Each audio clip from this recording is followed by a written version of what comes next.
It's fun. Broadcast lights and the checker falls. Motor mouth catching every call. I hear my name and I feel that heat. Sim racing like a stopped out beat. Motor mouth on the air. Every corner, everybody there. I'm leaning hard, I'm holding tight. 2 nights a week, I'm living right. 2 nights a week, I'm rolling. 2 nights a week, I'm sold on it.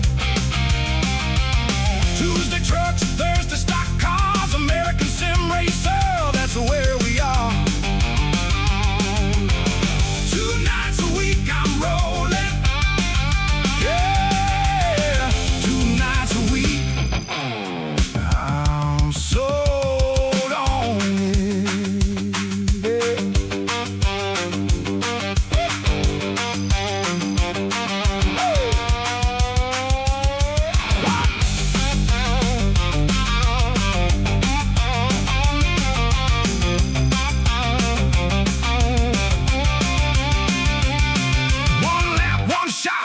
One breath, hold that groove and don't let go yet. From the green flag to the final sound, I burn that road with the room nailed down. 2 nights a week I'm rolling. 2 nights a week I'm sold on it. Tuesday trucks, Thursday stock cars, American sim racer, that's where we are. 2 nights a week I'm rolling, yeah. 2 nights a week, I'm sold on it.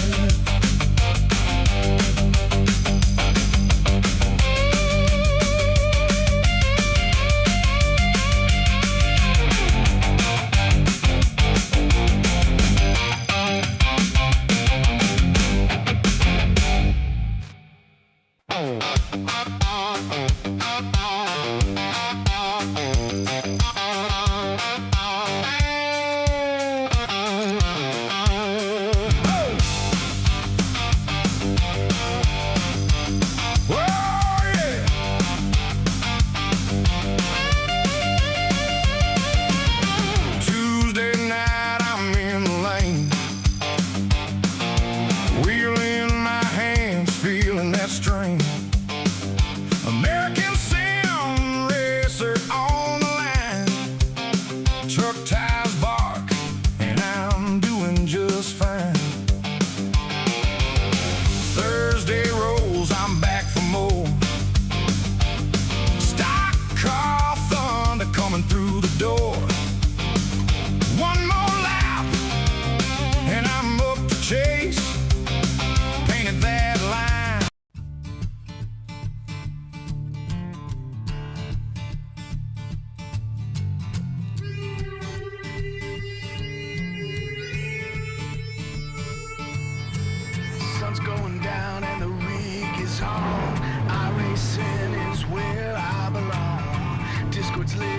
drivers are here at American Sim Racer. There's no room for fear. Green flag drops and the engines roar. 40 cars and we all want more. Mash the gases, we're on the line. Forward and we're feeling fine. Drifting close in a slipstream dance. Taking the corners in a high-speed trance. Through the chicane and side by side. On Motor Mouth, there's nowhere to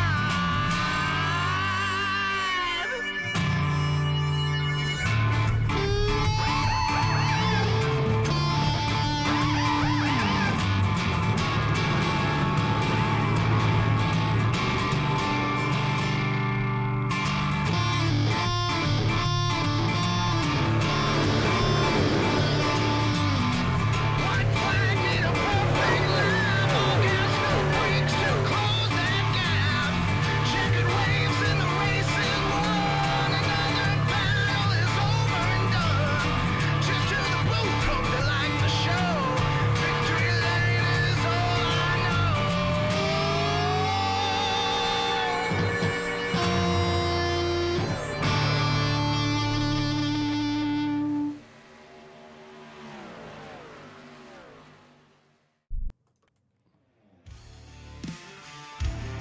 Good evening, everybody. Welcome to Nashville in the American Sim Racer O'Reilly Series for round number 2 of our championship this season. This is the Twin City Home and Hardware 150 here tonight. Coming off the back of a couple of days ago, where we had a brilliant race at Nashville in the Truck Series. A great battle between Frank Marchese and Logan Gill, who finished 1 and 2 for the second round in a row there in the Truck Series.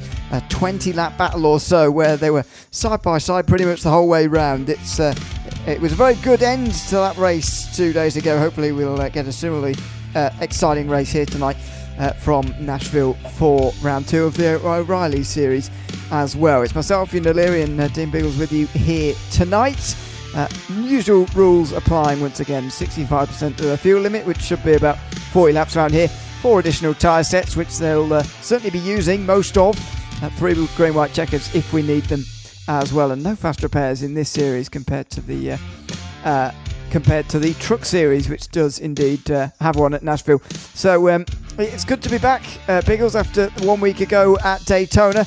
We had a brilliant race in the O'Reilly Series. Actually, 19 cars getting to the end on the lead lap, which is way more than we got in the Truck Series last week. And a 600th of a second winning margin for Ryan Wayne in the traditional opener for NASCAR seasons at Daytona. So it's a good start, and looking forward to what we have coming up tonight after the brilliant race we saw 2 days ago. I can't wait. The season's kicked off with an absolute barn burner here on the American Sim Race schedule. As you can see there, Nashville tonight. We go to Kansas. I don't think we're in Kansas anymore there, Toto. Then we go to Bristol, Talladega for the Super Speedway there. Chicago, Las Vegas, and Texas. Kern County will be the interesting one on the calendar that not a lot of leagues use, and I'm looking forward to going back to there. And then, of course, you got to wrap it all up on the beaches in Miami. Yeah, that's the traditional place to have the season end. We will have 133 laps around there to look forward to in quite a few weeks' time yet. That's coming towards the end of July, but that's the end of our season coming up in the coming weeks. For now, though, it's Nashville Super Speedway, and well, it isn't a Super Speedway. It's a sort of intermediate racetrack, if you like, as is Kansas Speedway. You can say next week coming up as well. So a couple of similar circuits coming up really before we get to a Bristol short track and then back on the Super Speedways again to round out the first half of the season. But yeah, notable I think that we've got 2 weeks back to back here with pretty similar racetracks really in the form of Nashville and Kansas. And of course, we have to thank all those fantastic sponsors that sponsor this series here. There you go. You can see all across there. Of course, Twin City Home and Hardware are sponsoring this race tonight, but we can't forget all the other sponsors that put together this fantastic racing league for the equipment recycle there. You got Vitz Metals Incorporated. You got Bar 2, Ready Mix. You got the Bruns and JetFlab. Jay Trockey, of course. You give him a call. His number's right there. He's in Trenton, Texas. We're presenting this on the Motormouth broadcast, and then we got the RCC Ranger, what is that one? Creative Group, I think it is. So yeah, we'll get him out there, Huron. Yeah, and a big thanks to everyone behind the scenes, obviously, who's making this season possible as always. Qualifying is well underway, by the way, at the moment. Brad Compton has currently completed his 2 laps, the quickest of anybody. There's still plenty of times yet to come. Frank Marchese is going to be next to complete his first lap. In fact, he just crosses the line for the first time right now, and he moves up to 9th place. Wesley Beasley and Travis Burton also coming up to the end of their second lap. Looks like Beasley's going to stay exactly where he was. Burton is maybe going to improve. We'll find out. There's Howard Peoples on his first lap of the 2 as well. And Nashville's one of those places where it's really the second lap you're aiming for, trying to get quicker as you go along, because as we saw in the Truck Series race a couple of days ago, it does take a couple of moments to get yourself up to speed here, really. And it did result in a couple of early cautions in the race 2 days ago, but in qualifying, it means you get off to a slow start, and it's the second lap you're looking at. Frank Marchese, for example, moving up to 7th place there with his second lap. Zach Baker up to 8th place, and here comes Hal Peoples up to 9th so far, coming towards the end of his second as well. Yeah, a couple of drivers at similar times, which is why it's a little confusing on the leaderboard at the moment. That'll sort itself out. There it is. So Logan Gill goes up to P14. Howard's up to P9. A few more drivers to come down. Ryan Wayne's on a flyer as well, as he started 3rd, but he hasn't put a lap time in. That's just the situation that it goes here in qualifying when their drivers are coming out. A couple more drivers have yet to set sometimes. Jane Burns, Todd Mazie, and Todd Slawson. 2 Todds on the grid as well tonight, my friend. Ryan Wayne, where's he going to slot in? Over the line, last week's winner. That's only his first time, but it moves him to 13th position. Unlucky for some, yeah. Yes. Got some improving to do from there. Todd Slawson just completes his outlap, so this is the first of 2 potentially for him. Still got 4 minutes to do this, by the way, so he's got plenty of times. James Burns and Todd Mace still without times. They've still not attempted to make times either. Here comes Ryan Wayne, though, up towards the line, and only 2 attempts off of pole. It's a very close qualifying session. Can Wayne jump up here any further? Doesn't really look like it. No, it is going to be unlucky for Ryan Wayne, starting in 13th place. Here comes Todd Slawson then, end of lap number 1. And we'll see whether this counts. Yeah, it does. Up to 16th place. And we'll want to improve on there with his second lap coming up. Smooth in, smooth out is the key in any racetrack, as you know, especially on ovals. You don't want to be oversteering it too much. You don't want to cause too much friction on the tyres. Scrubbing equals less time. And the Doritos number 44 there of Todd Slawson. Every time I see that car, I feel like grabbing a bag of Doritos. Thank you, Todd. But I'm laying off the food. He goes up to P5 as well, too, for the 44 Toyota. That's a great lap, second lap there for Slawson to move up to 5th position with that late lap time. I say late lap time, not really in the context of this session, but looks like he's going to be the last one to actually finish his lap time, because Burns and Mace are still down on pit lane with no signs of getting out onto the racetrack. There would be 23 drivers in the race. Here comes Todd Mace. So Todd Mace, he's seen that we've got he's seen that we've got nothing to watch, and he thought, I'll go on the racetrack then. And we say thanks very much to him for that. We come out the pit lane here, by the way. I want to highlight something straight away that was a point of contention, a tripping point for a couple of drivers on Tuesday. That pit exit road there, you do have to follow it all the way through on the inside. There's grass separating you from the speedway, but also the actual point at which you can rejoin the racetrack, along with that blue cone on the left-hand side and the racetrack on the right, is very, very narrow indeed. We did see a couple of black flags for unsafe pit exits in Tuesday's race. I'll just look for it on the left-hand side here as we ride on board. It's there you see it there, just as the 2 lines converge. Very, very narrow indeed. So not the pit exit, not something we normally have to talk about in ovals, but round here, it is quite narrow. Ewan, you've broadcasted about 1 million races, my friend. So if Ewan's calling that out, drivers pay attention right now. Absolutely. In the chat as well too, Whiskey Ridge Racing. Go team for the Whiskey Ridge Racing. We also had Come On Bollinger get us the win for the first VBL win at Nashville. So Everybody getting Forges out there, TPA, everybody get involved. We will engage in your chats. That's what we do here at Motor Mouth Broadcasting. You're not alone. We're not a TV network where they don't listen to the audience, my friend. You and I are paying attention, and whether or not Todd Mays is going to be paying attention to getting himself up at the top of the timesheets here. Didn't set a time first time round. He grazed the wall, but he moves up to 18th there with the final, and that will be the final lap time of the session, by the way. James Burns isn't going to have time now. There's only 30 seconds left of the 10 minutes anyway, so he will start from the back. I get the feeling that might have been intentional, to be honest, given what we've... Why not? Yeah. Well, I suppose so. Yeah. Why not start from the back? So there you go. Brad Compton in the trucks on Tuesday was very, very quick, by the way, to begin with. In the end, ended up retiring from the race. He got off to a lightning start, but he was tripped up by that pit exit, which is why I bring it up now. From the lead, he dropped all the way down to maybe even being off the lead lap at some point. But anyway, he retired, pulled the plug at some stage when he was in the pit lane, and that was that. But if he gets out front tonight and he begins to control a long green flag run, then you never ever know. A big thanks once again to Twin City Home and Hardware for being the title sponsor of the Twin City 150 here, both for the O'Reilly Series and the Truck Series race on Tuesday, which was 150 miles at Nashville. This is the 150, 150 laps at Nashville tonight. So 37 more laps, but these cars are a little bit quicker, obviously, the O'Reillys. Here for 200 miles of racing, as we always are on Thursday nights. Let's have a look at the starting grid then, shall we? Ready for this race at Nashville tonight. And as I say, Brad Compton takes the pole alongside Kevin Nerat, who makes it an all-Chevy front row. Patrick Millett and Ira Koolhaas, I've learned how to pronounce his name now. Fourth place for Ira, alongside Patrick Millett on row 2. Then you get Todd Slauson ahead of Jackson Albright. That makes up row 3. Thomas Stokes and Frank Marchese then on row 4, with row 5 Zach Baker and Hal Peoples, who rounds out the top 10. First of the fours, by the way, Peoples in 10th. 11th for Vincent Short. He's alongside Travis Burton, another all Chevy row, with Chaser McCook in 13th place in front of last week's winner Ryan Wayne.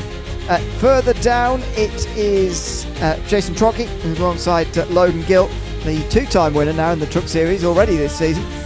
John Russo, who was third place last week at Daytona, starts all the way down in 17th tonight in front of Todd Mace, who set that very last lap time in the session, as we saw. Wesley Beasley is 19th in front of Josh O'Wise, who rounds out the top 20. The final row of those who set times, Corey Powell and Michael Bollinger, who's already had a bit of support in the chat. And James Burns is starting, but he didn't put a time in for whatever reason in that qualifying session. He is starting though, and that makes it 23 cars on the grid for this O'Reilly Series race. It's the same number, by the way, has got to the finish on last week's race at Daytona, if you remember. We had two retirements. Patrick Millett, who is here back again tonight. Justin Ray sadly retired as well in the big one, which came quite early last week. But let's see what we get here tonight from Nashville. 150 laps, 40 laps only also on a tank of fuel, and there's plenty of tyres to go around as well, because this concrete does act as a bit of a cheese grater on these tyres. That it does, my friend. Let's check out the weather conditions as well too. Partly cloudy with no chance of meatball. Air temperature at 71, track temperature at 81. Just a slight bit of wind to the north there at 2 miles per hour. And of course it's dry, because we don't go racing with wet weather tyres on ovals, my friend, just yet. Hopefully they'll implement that one day in the iRacing in the virtual world. Or in the real world, indeed, where they might start doing that, but might get a bit of backlash. Anyway, here comes the race start then. Brad Compton in control of the field once again for the second time this week. This time at the start. Green flag in the air from Nashville Super Speedway. We're off for round 2. Easy does it. Boys and girls, ladies and gentlemen, get those tyres up the temperature and up the full sign. Now, it was an accident out of 2 that brought us the first caution on the first lap on Tuesday. But we've got further than that, into 3 and 4, and Compton comfortably holds the lead here with Nera and Millett fighting for second. Yellow flag is out. And there's our caution, my friend. Looks like Russo. By himself at the back there. John Russo through 3 and 4. So we did get a bit further. Oh, and Wesley Beasley is also around. Got a few drivers, Burns actually. and Trocky also involved, and somebody's got an engine damage there. John Russo's already in. Joshua Wise having to come in as well. Now, I've got to tell you, on Tuesday, Joshua Wise was caught up in almost everything. Not much of it his fault, I'm afraid. And we'll see whether this is an occasion of that as well. That's Trocky being hit by Russo in reaction, I think, to what's going on up ahead. Wow. Oh. It was quite slow there, wasn't it, from Trocky? Initially. Just stack up, really. Yeah, look, there's 3 wide action. There it is. The 12 goes around, and there's the checkup. That's what caused it. So a little bump between the 12. So he slowed for the 12 that he thought was going to spin in front of the field. But the guys behind obviously wouldn't have seen that quite as easily. 3 wide on lap 1, coming down in towards turn 3. And that explains the 12, by the way, is Logan Gill on Chasen McCook. And they make contact. And as Trocky tries to slow, he gets hit. They all save it eventually, but actually behind where the stack-up is, there's a big accident. And down on pit lane already, John Russo. Joshua Wise has already retired, as has Jason Trocky. Wesley Beasley also doing repairs. No fast repairs in this series. That would have been serious damage, and at least one of them got some engine damage there. That's right. That's the only problem with starting at the back. This is why qualifying is very, very important, isn't it? Because you got little to no time to react when you're up to full song. Look at the 2. Straight up, almost flipped over there with the Twin City sponsor, of course, on there. And there's some hard licks at the back there. 51, 46, 2, 0, 7 involved. We got a few drivers that are going to almost be out of this race already, my friend. Well, I'm going to bring one of them in now, Jason Trocky, who looks potentially to be out of this race, sadly, already. Jason, welcoming. Good to have you with us, but not under the circumstances. Just tell us about that wreck there on the start here. Oh, he's deafened himself. Maybe doesn't want to talk right now. I don't know. We're maybe going to have to save that for later. Jay Trocky, we're hoping to have a little bit of a chat too, but unfortunately, he's not available at the moment. Maybe sorting it out. But there we have it, mate. So we got a caution already. And we are out. Lap number 1. Now, easy to be discouraged when you're watching and there's a caution on lap number 1. But I've got to tell you, this did happen on Tuesday. In fact, it happened twice. The restart lap also had a caution lap 1. But it seems to me that Nashville is one of those places, especially with the trucks last night, but it seems it's going to be to a degree the case here as well. Once you get a green flag run going, you're off and away, and sometimes it feels like there's never ever going to be another caution because of the green flag runs. But it does take you just those couple of laps to get past that initial hill for you to get into that long green flag run. It's time to get rock and rolling again here in Nashville, Music City as well, as you are aware. That's what I am aware of that, actually, despite not knowing very much about music. I know people around here do like music, so there you go. I've been to Nashville a couple of times, mate. Absolutely fantastic place, yep. Nashville, Tennessee. Now, we've got Todd. Todd's down there with a black flag. He has to serve. John Russo is back out. Joshua Wise, Jason Trocky. I think, we got some DNFs already, as you can see. Wise, Trocky, and Beasley's down in the pit lane with a meatball as well. So he can get that car serviced. He'll be down there for some time, depending on what his crew is going to get that duct tape out there and see what they can patch those panels together. Let's go green flag racing. Let's go again. Let's try again. First restart of the Twin City 150 tonight from Nashville, and we are back under green.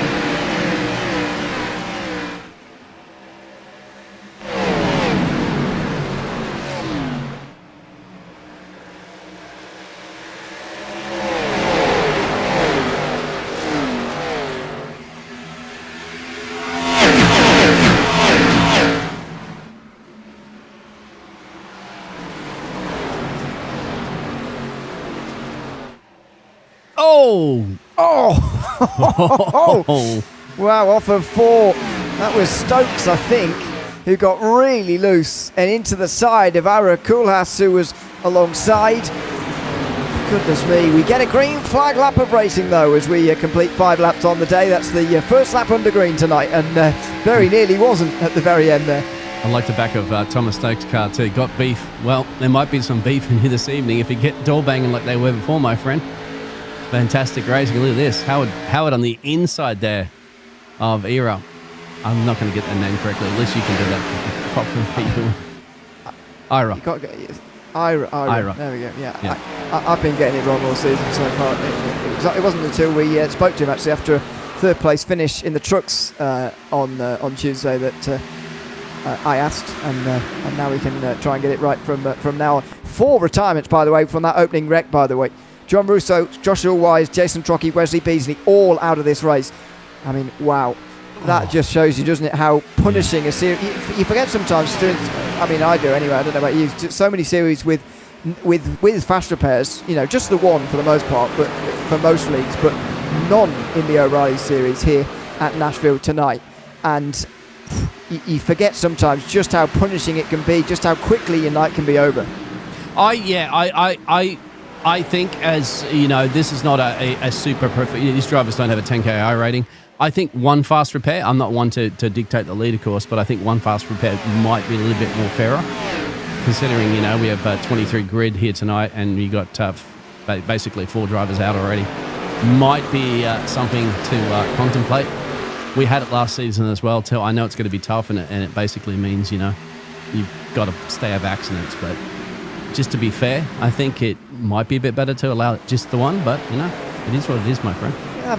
I'm always torn about it, to be honest. When you see accidents like that, which has taken 4 guys out, because some of them had engine damage that you're just never going to be able to repair in a reasonable time. It does make you wonder when you see things like that. But I do also like the challenge of it. By the way, we did have a fast repair last week in the O'Reilly series at Daytona. We've had one fast repair for the truck series in both opening rounds, but we've gotten rid of it here for the intermediate. I wonder whether we are going to go on a round-by-round basis with those fast repairs over the course of the season. But let's wait and see on that. There's the important details. No fast repairs tonight. 4 additional tyre sets, which I believe is 1 more as well than what we had last week in the That's true. 18. Oh no, yep. Sorry, it's the same. But we had 3 last week. Yeah. We didn't need them at Daytona, I suppose. No. But you will need them here. There's Logan Gill on the inside of Jackson Albright for 8th position, by the way. Side by side into 3, and Logan Gill was a hard charger on Tuesday, and he's a hard charger again here so far tonight. Side to side, almost contact through 3 and 4 as these 2 fight hard for 8th place. Yeah, Gill's not shy to get his elbows out as well, so you know that. I'm sure Albright is going to be not wanting to yield that one. You can see the hard charger at the moment of Logan Gill. I mean, I think he just loves that challenge, doesn't he? Just coming from the back of the field there. He's just not too much of a qualifier, per se, for Logan Gill, but certainly a racer. Yeah, either he's not very good at qualifying or he doesn't like doing it and just intentionally start from the back all the time. And he has got the speed to make up for that, so it seems to work out anyway. But he moves up to 8th place with that move. And here, meantime, in the background, we look back from Todd Slauson as he holds on to 6th place. That's how People's right behind him.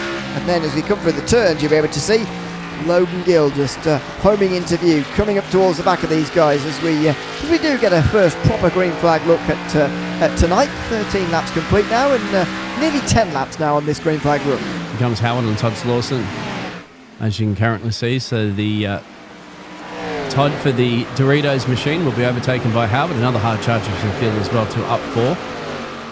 Not too much happening. Kevin is just being chased down there by Tommy. And Brad Compton in the lead in the number 6. There it is. Top 3 starting to separate a little bit, about almost a second and change down the road there from Patrick.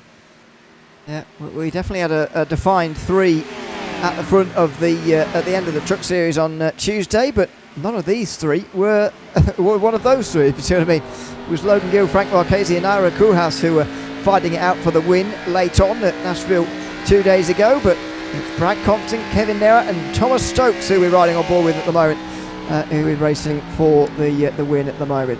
Stokes, it says there, from Riverside, I'm presuming California. California, absolutely, it is. Yeah, and I guess he loves his Wendy's as well too. I mean, what's with all this food? Making me hungry here. I mean, even though I have no Wendy's over here in Australia, you've probably know Wendy's in the UK as well too. But there's Wendy's everywhere, and certainly, I'm pretty sure in Tommy's neck of the woods as well too, in California. We do have one or two, actually. Oh, you do? Okay. As the Americanization of our country continues. I guess there's beef behind the microphone there with Ewan. Go ahead. Yeah. I've got beef with that shop, yeah. Anyway, I've never had one. But yeah, there's a lot of food going on tonight in the liveries, but and indeed normally in the liveries. But there you go. What else are you going to advertise? It's NASCAR. Could advertise in Twin Cities. We saw that before as our race sponsor tonight. Yeah, but yeah. yeah, there we go. Yeah, would be a nice livery, but haven't got one of those. So obviously, let's go back to this nice little battle here, mate. My friend, with Frank Ryan and Zach Baker and Jackson Albright. Sorry, my apologies. As I go side by side, the 88-24. Yeah, Jackson Albright on the inside, trying to regain ninth from Marchese here. Don't forget he was in 8th earlier when he was holding on from Logan Gill. Now has dropped a couple of places since then. Albright on the high side here with Marchese on the low, and just in behind them that is Ryan Wayne, then Zach Baker, then Vincent Short, who are next in line. On board with Baker here, just in behind the race winner from 1 week ago. Slightly up on the high side there for Frank Marchese. He's clinging on to 9th place in the 24 car. Switching up a little bit further to the battle between Logan Gill and Ira. There it is. That's the 12 and the 3 side by side. You can see Todd Slawson watching on there for the 44 behind, saying, are you going left, are you going high, are you going right? Just don't go upside down. Indeed. Way towards 3 and 4 again. Gill up to 6th place now in front of Ira Kuhas and Todd Slawson, who gets himself through as well. And, 20 laps on the board now in this run. Looking good here in this green flag run, and based on the fuel we were told about earlier, maybe halfway through a stint already. Estimation, I believe, on the boots, on the fuel situation will be about 40 laps, Ewan, before they're going to have to come down a pit road. That's what I've been told. As Vincent Short is going to make sure he just lifts a little bit there, so he's running the back there of Zach Baker. As a nice little battle there for P10 essentially. That wall's going to come closer and closer and closer as those tyres get worn and worn and worn. It will do. Compton, by the way, getting a little bit of a lead now. Oh yeah, where he was so front, strong. My friend, there's a challenge for P2. Yeah, Stokes trying to get past Kevin Nerat here for 2nd place. And he looks like he's on his way past here. Having interview in the background, by the way, Patrick Millett in the 38 rather.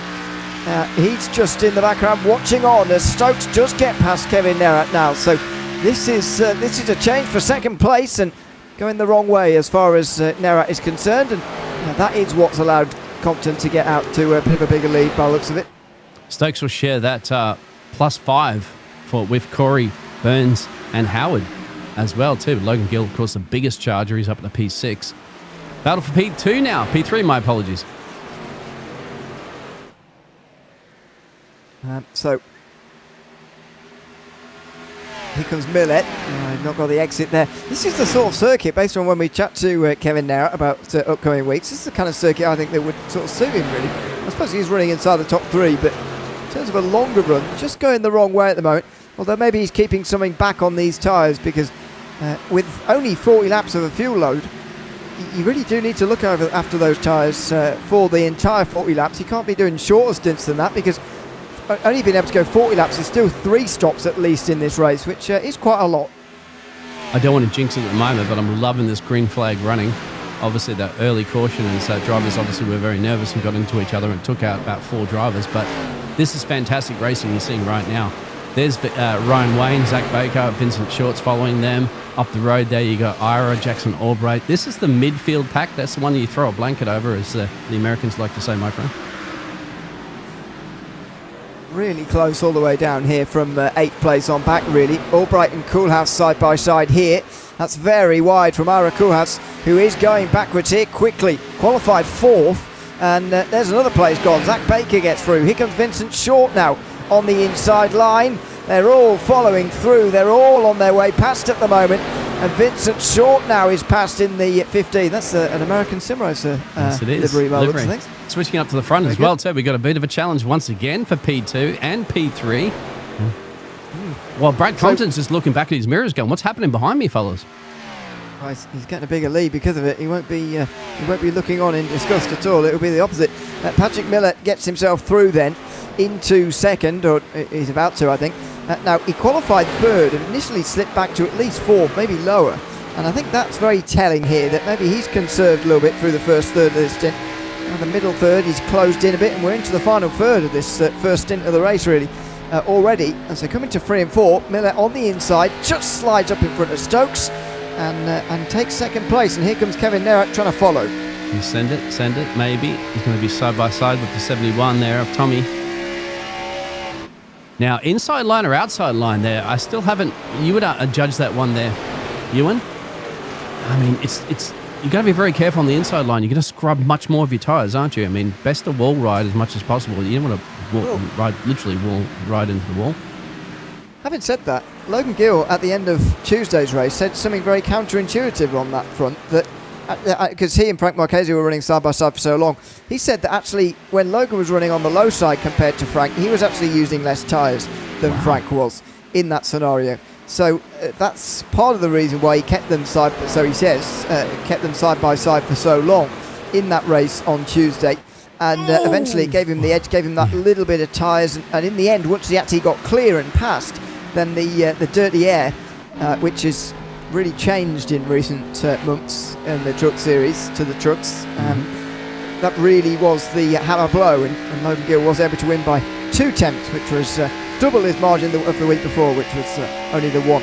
So, it's interesting, counterintuitive perhaps, but Logan Gill said that maybe running on the high side would be better. Now, these are O'Reilly cars after all, as opposed to the trucks, so it could be entirely different, but something interesting to note that, it is a circuit by circuit basis. You've got to look at these sorts of things, and there is so many unique things about this place. And that's the thing too about sim racing with the iRacing world as well too. They make updates, they make little tweaks and changes, of course, because they want it to make it as realistic as possible. Drivers have to adapt to that, and tiny little changes that are made in the iRacing platform do reflect races from week to week and tracks to track as well too, and they make those little slight modifications. James Burns comes in the pit lane, and he's been in the pit lane, currently sitting in pit lane, back in P18th place. So early, there was not a scheduled pit stop, you would say there, Ewan, because of the fact that we are expecting these drivers to go to about lap 40. Remember, they did have a early caution, so they probably stretch that to about 42, 43. And we're going to go back up to Logan Gill now, putting some pressure there on Kevin Nerrat. Yeah, he is for 4th place. Just on those couple of points, by the way, the only stops we've seen so far have been longer stops than normal. Todd Mace and James Burns both in for longer than what you would expect normally, as Michael Bollinger's off the road, coming off of 4. He's not caused a caution. No. He is going to come to pit lane, though, in an unsafe way, so 3 is going to be particularly delayed now. Yeah. Did he get in front of them? There's no wall in the pit lane here, is there? You can just drive straight in? No. Wow. You can just drive straight in. Wow. Okay. So, I feel bad for the pit crew if there's a car flying down there in an accident at 200 miles an hour. Well, yes. Thankfully, the people in the pit lane are not real on this occasion. Yeah. In iRacing. There's just a couple of things on the updates, by the way. I don't know if you saw the update thing, the blog, development blog. No, I don't have time. You want too busy broadcasting. What happened? Sorry. Well, I've only read the headlines. I've not read the details. But a Euro NASCAR is coming at some point in the near future. So I'm very much looking forward to that as a European. Yeah, exactly. Interested in more in your time zone NASCAR, too, mate. Yeah, you don't have to get up at 3 o'clock in the morning to So I'm looking forward to that. And in terms of the tracks, NASCAR-wise, the new San Diego Street Course, the naval-based Coronado is coming to iRacing as well. Street courses, my friend. You know that. Yes. So Long Beach and Detroit are some of my favourites. I mean, there's a lot of street courses on iRacing. Of course, Adelaide, the one that brought in recently as well too. That's always exciting. Detroit, Long Beach. Yeah. Travis at the moment in the midfield here. Jackson Albright up the road there, and Chasen McCook behind him, and Ryan Wayne as well too. This is the throw a blanket over midfield here battle for essentially up the road there behind Zach Baker in P9.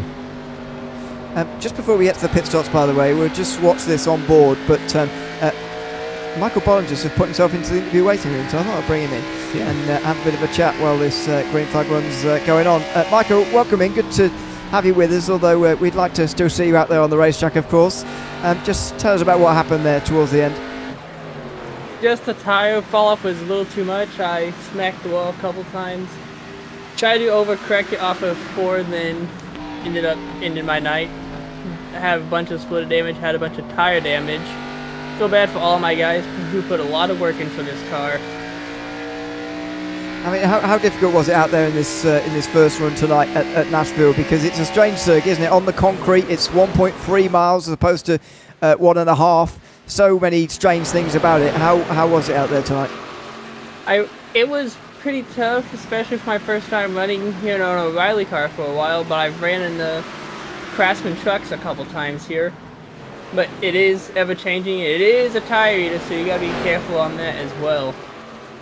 Are we going to be seeing you again at Kansas next week in for another 1.5 mile racetrack? Yes, we will be, and that is going to be my home track. Oh, you're a good Kansas, show for my home fans. Kansas boy, are you, Michael? No, I'm Arkansas, but it's Okay. But that track's about 3 hours north of me. Right. Oh, nice.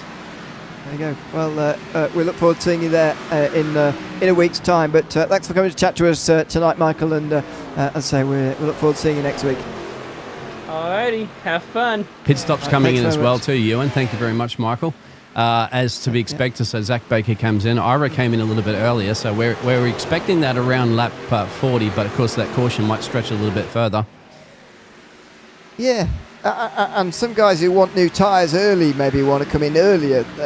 Caution irrespective, really. That would have happened anyway. But yeah, interesting that these stops are happening a little bit earlier. What's the drop-off like at the moment? We're just about 1.3 seconds off. We're getting towards 1.5 seconds slower than our previous lap times. There's the 5-lap average. Logan Gill currently the fastest in the low 32s. For reference, by the way, the fastest lap of the day so far is a 30.7. Wow. So that just shows you where it went. Slower. Yeah, about 1.3 seconds off. Yeah. Nothing gets by Ewan, that's for sure. Man that's done many broadcasts, one of the best voices. In fact, I'd have to say one of the best broadcast announcers on the planet. Doesn't matter if it's NASCAR, trucks, tractors, anything. I've never done tractors. Yeah. But nice little battle back here. Vincent Short, Jason McCook, Travis Burton. These drivers all yet to go down to pit road. First person that went down to pit road and come back out is Zach Baker, but he's a lap down, of course. Going up to the front of the field there is still getting hot and heavy, per se, up there. Brad Compton's led every lap, essentially, in this race at the moment. The green machine up the road there, P6. Nobody's even got close to him, but the big battle for P2 is brewing. It is, and this is what's been happening, really, just developing throughout the race behind Compton. And here it is. Here's the actual fight.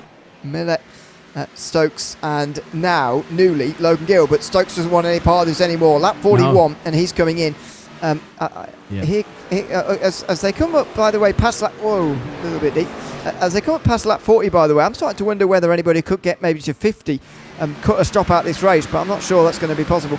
Kevin Nerak just coming to a stop at the moment. Todd Slauson doing the same, and Jackson Albright as well on that previous lap, but there's still 10 yet to come in. When's our leader going to come in at the moment too, Brad Compton? We haven't shown him too much because he's just been out front and led almost every lap of this race. In fact, he has. I mean, Kevin Nerak says he led one, but at the end of the day, it's really all Compton show. Now, he's the man that can just cruise on by. He's got a second and change gap and no intentions whatsoever going in just yet. Riding that wall, there's Patrick in the background. Logan Gill comes in from P3. Yes, so I think that and Howard 50 might be a bit too far-fetched for all these guys, but that's a tentative way in for Gill. Here comes Howard Peoples as well, following him, his long-time rival in the trucks last season. If I remember, was it in the O'Reillys? Can't remember. Yeah. But anyway, those two have he's raced coming plenty in. of times. There is for, Compton. Races. Whoa! And here comes Compton. Yeah, That's 43 laps and he's into pit lane. Did you see that entrance there? That's where you could lose it. This is exactly what you spoke about at the top of the show there, Ewan. The tricky pit lane entrance there, and hopefully slow it down in time there, Brad Compton. You don't want a little black flag next to your name. Patrick comes in from P2 as well.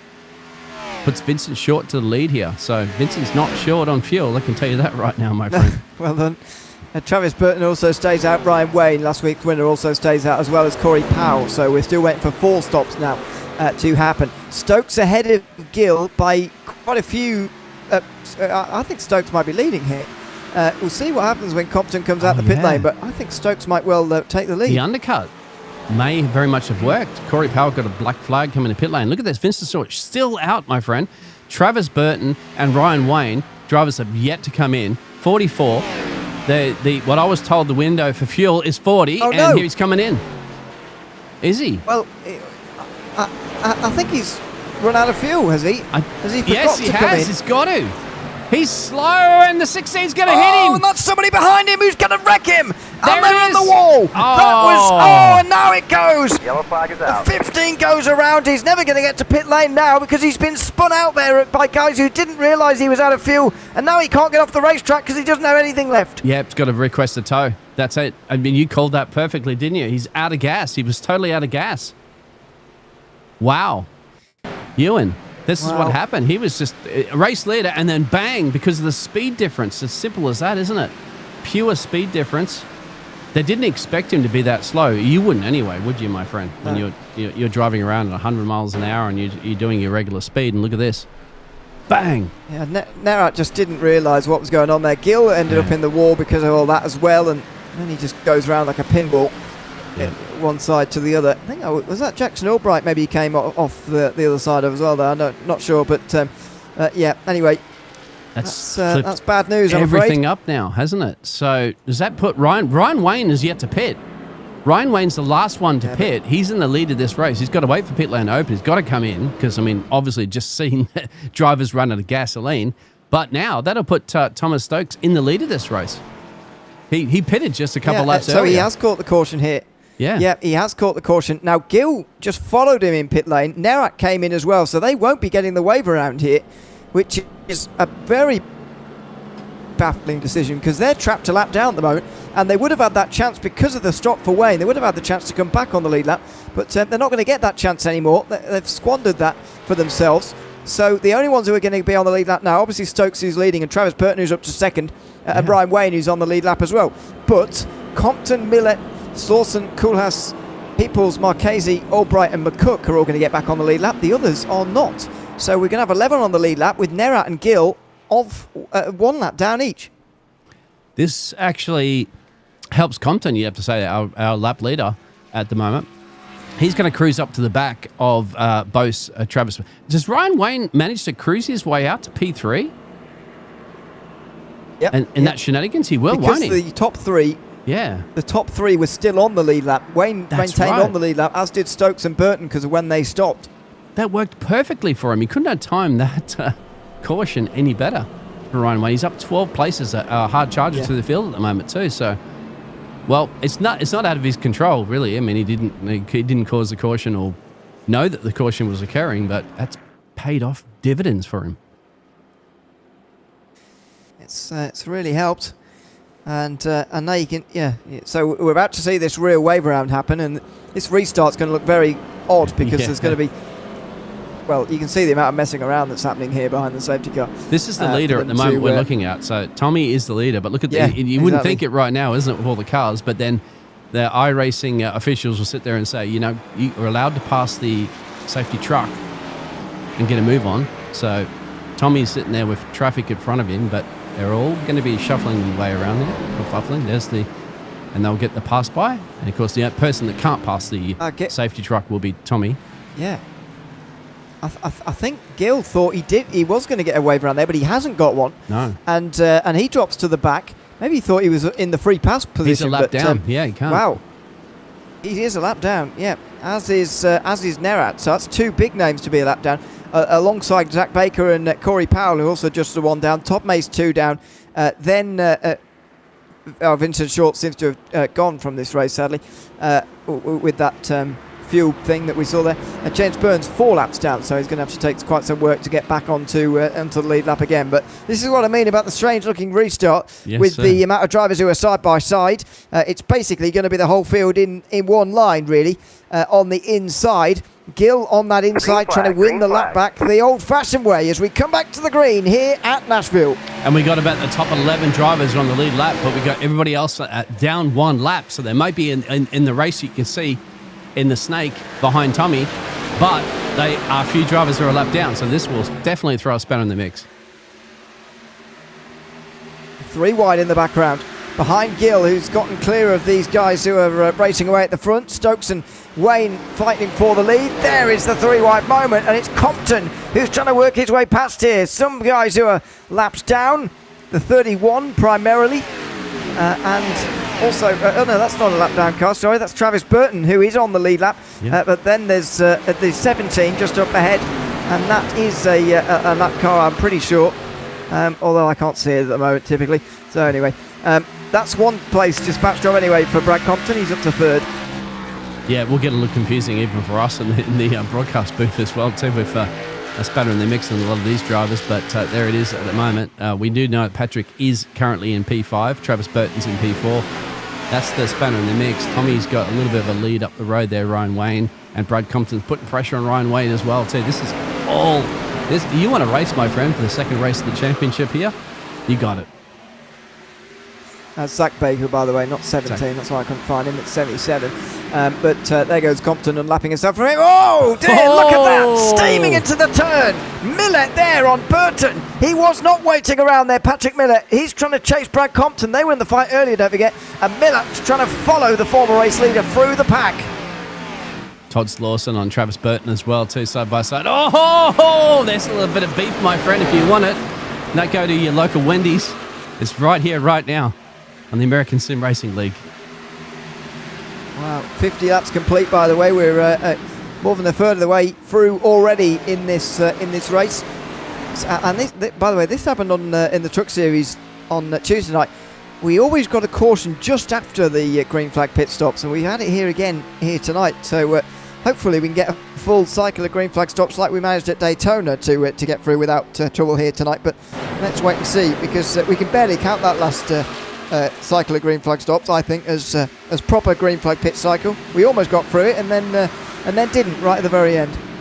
Don't you go caution the cautions, my friend. We've only had 2 of them, 6 laps so far, and we've had basically 50 laps of absolute excitement at the moment as Tommy leads this race there from Ryan Wayne, who got that masterclass action there with the pit stop strategy.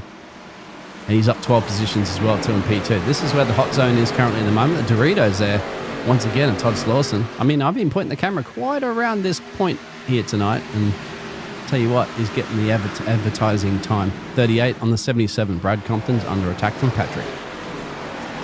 That's not Compton, that's a lap car, I think. Oh, yeah, that's Baker again. That's Zach Baker who's challenge for the lead. Still in front of Millett. Yeah, Stokes versus Wayne, and then Compton with 2 lap cars between himself and the leading 2 as Ryan Wayne looks to the outside. These 2, Stokes and Wayne, benefiting from that caution and its timing previously, if you remember, from that so far second caution of the race, so far most recent. And Stokes keeps the lead in front of Ryan Wayne very nicely indeed in this fight, and they're enjoying the fight at the moment while they don't have Brad Compton to worry about, because he is clearly quicker than both of them.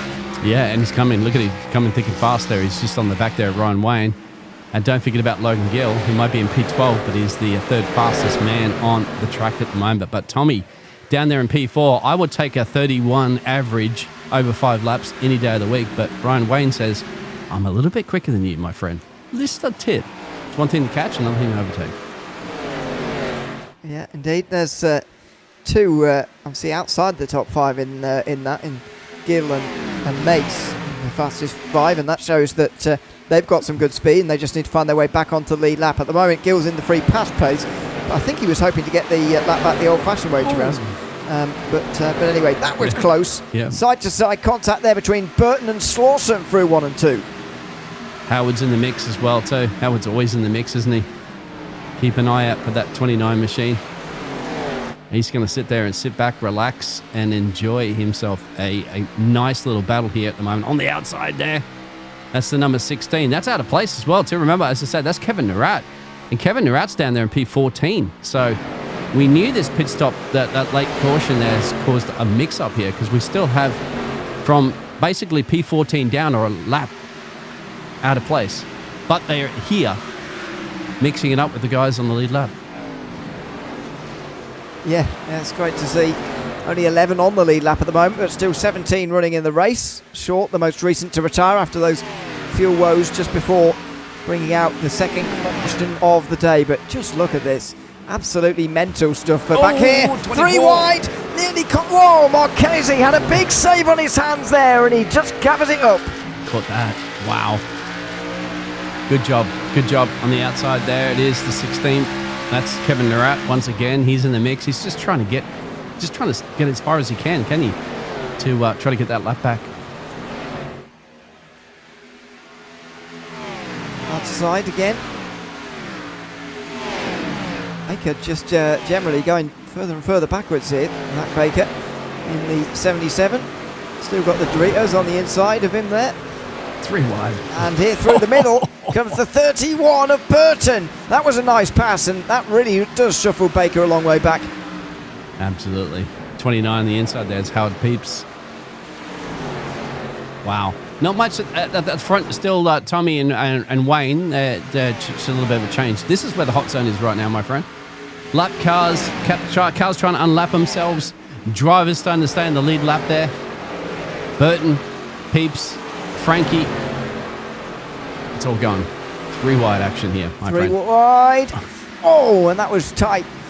Coming off of turn 2 there from one of them just in front of, who was that? Just in front of Marchese there.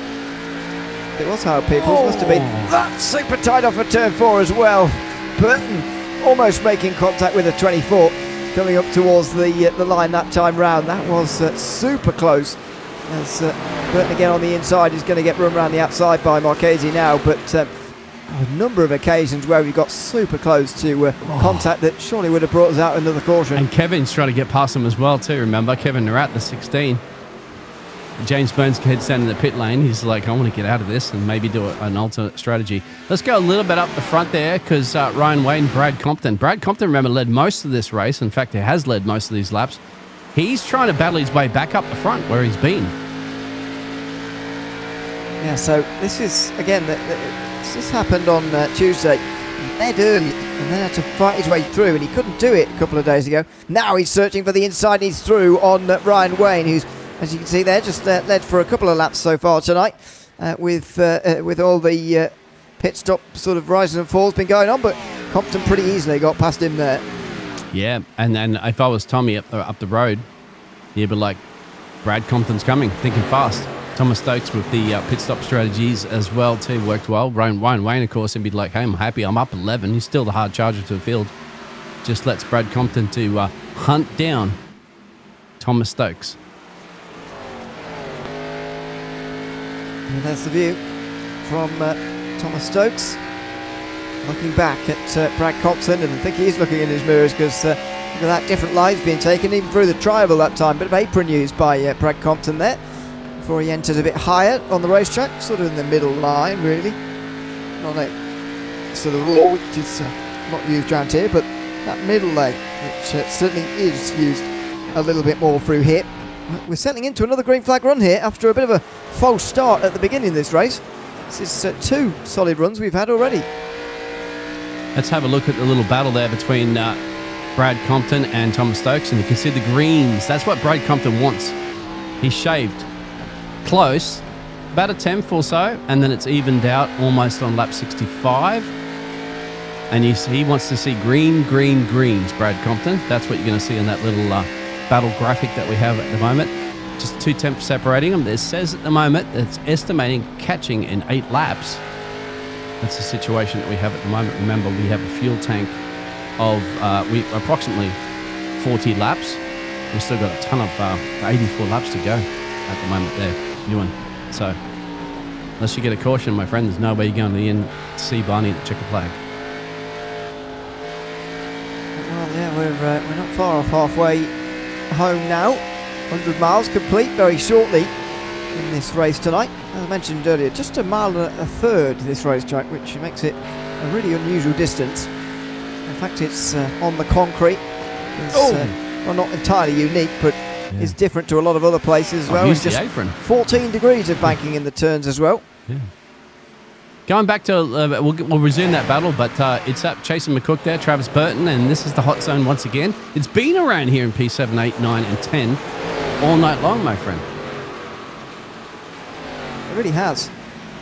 This is a group involving some lap cars now, though. That's Kevin Nerat in the yellow and blue coming through there on Howard Peoples. He's currently 7th. Frank Marchese has managed to free himself from all this, by the way, and that's Nerat being shown the door by Peoples, who says, you're a lap down, so stay out of this for the moment, would you please? And here comes Jason McCook trying to take advantage. He's really come through the field nicely in the last couple of moments there in the 14. He's looking for 7th place. Yep, he's got Howard up the road as well too, so he says, let's go.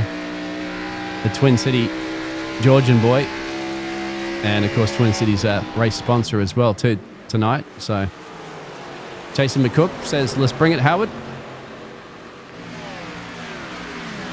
Oh, do you want to get up to close to that wall, my friend?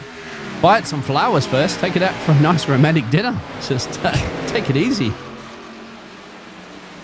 Was off the 4 to complete, or get on to lap 70, I should say. 70 laps about to be completed here tonight. Obviously 75 will be at half distance tonight, searching for the next pit stop times, really. Koolhaas will probably be in first of those on the lead lap. He was last in on lap 35, and he's running now down in last in this race at the moment as well. Sorry, of those who are on the lead lap, I should specify, not in the race overall, which is a little bit further back from where he is. But it seems he's just struggling on long runs at the moment, is Koolhaas, and he's actually a couple of seconds off the back of the next car, which is quite unusual in such a grouped up field, and just stuck in traffic, which means we're likely to see him kick off the second round of pit stops, I'd say, in the next 10 laps. I think we called it. I remember how important those pit stops were before, as McCook and Peoples goes for it again. Two old guns, my friend, and a very old racetrack here at Nashville. You got country music all fired up there? Can you play We had that at the beginning. Yeah, we did. Oh, bit of a change as well, too, between Patrick and Ryan Wayne. So Ryan Wayne dropping back a little bit. Remember, he started after the caution in P1. He's currently running in P4. Still up 10 places from where he started this race.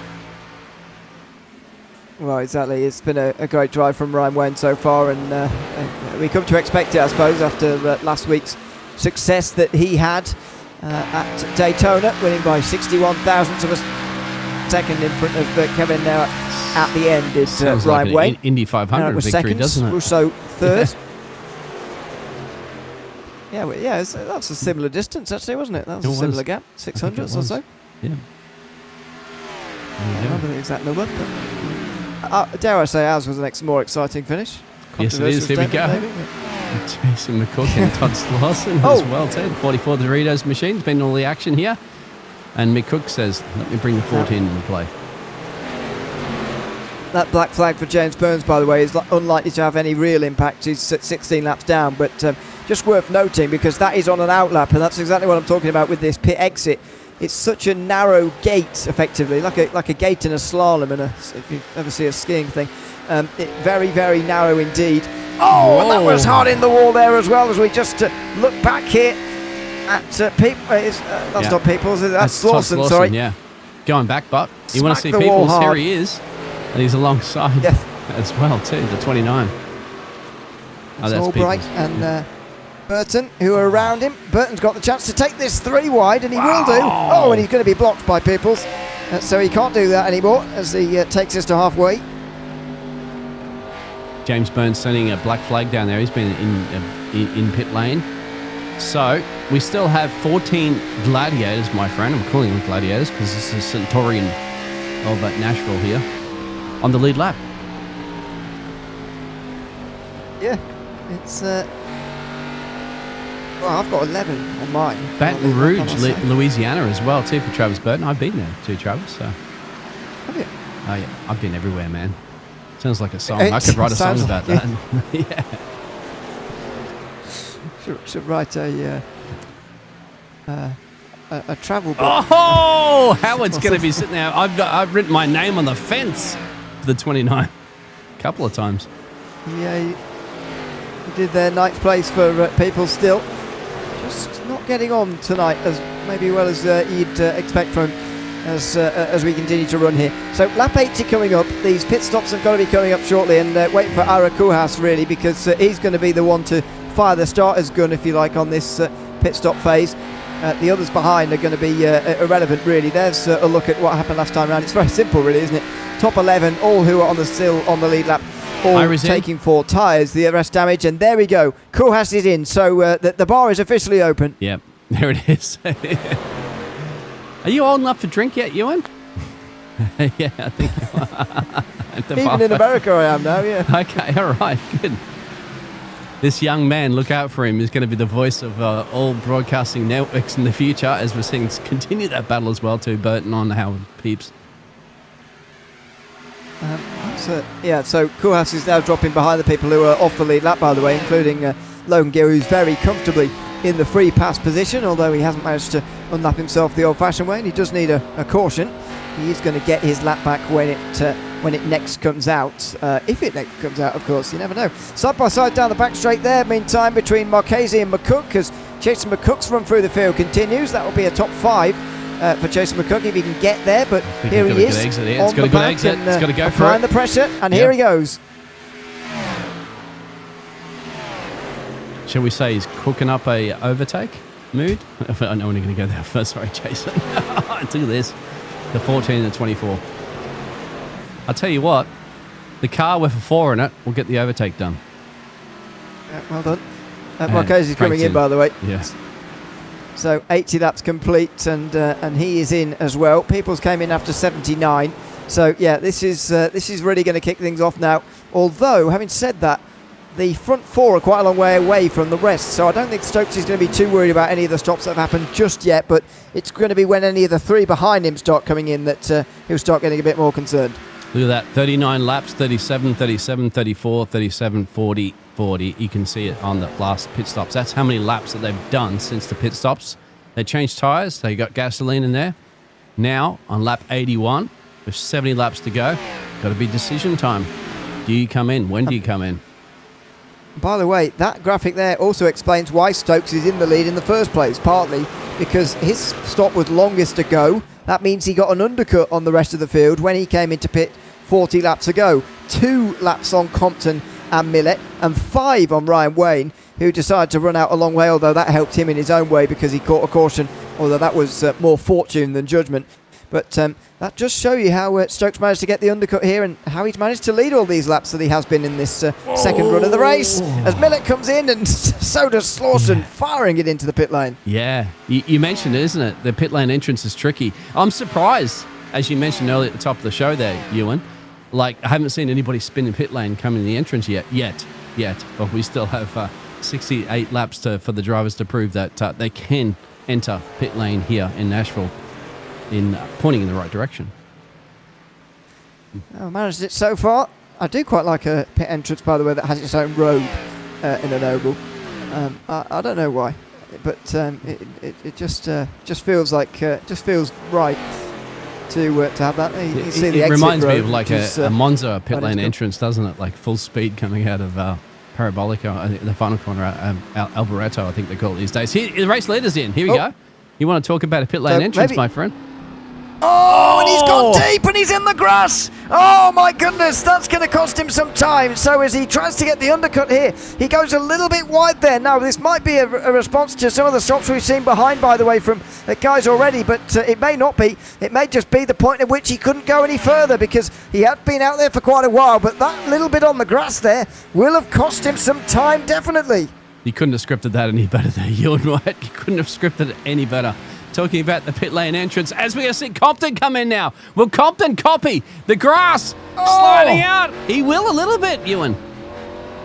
He does. Yeah, he does a little bit copy there. He gets 2 wheels in the grass, though, rather than all 4, as Compton now slows down and he hits the line.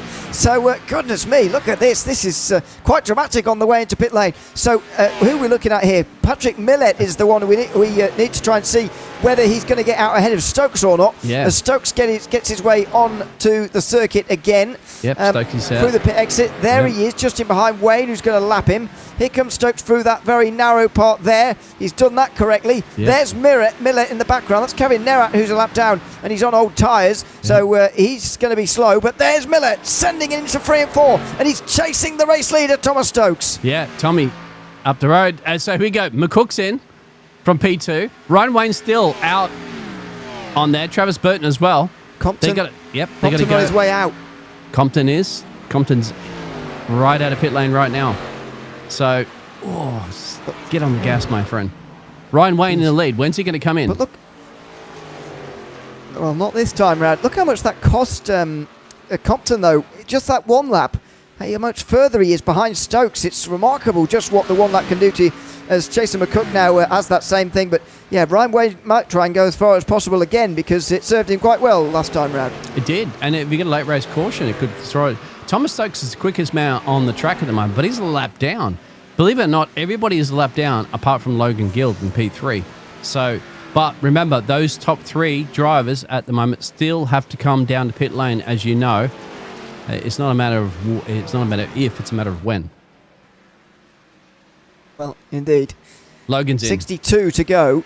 Is too far for anybody to get to the end from here, by the way, as Gill, indeed comes into pit lane, as well as Todd Mace, who's already a couple of laps down, although he's pretty quick, Mace. Travis he's in. Unfortunately, too many laps down to really do anything with it. And Travis Burton as well. So if Ryan Wayne continues on, he'll be the only one on the lead lap. Yeah, he stretched it.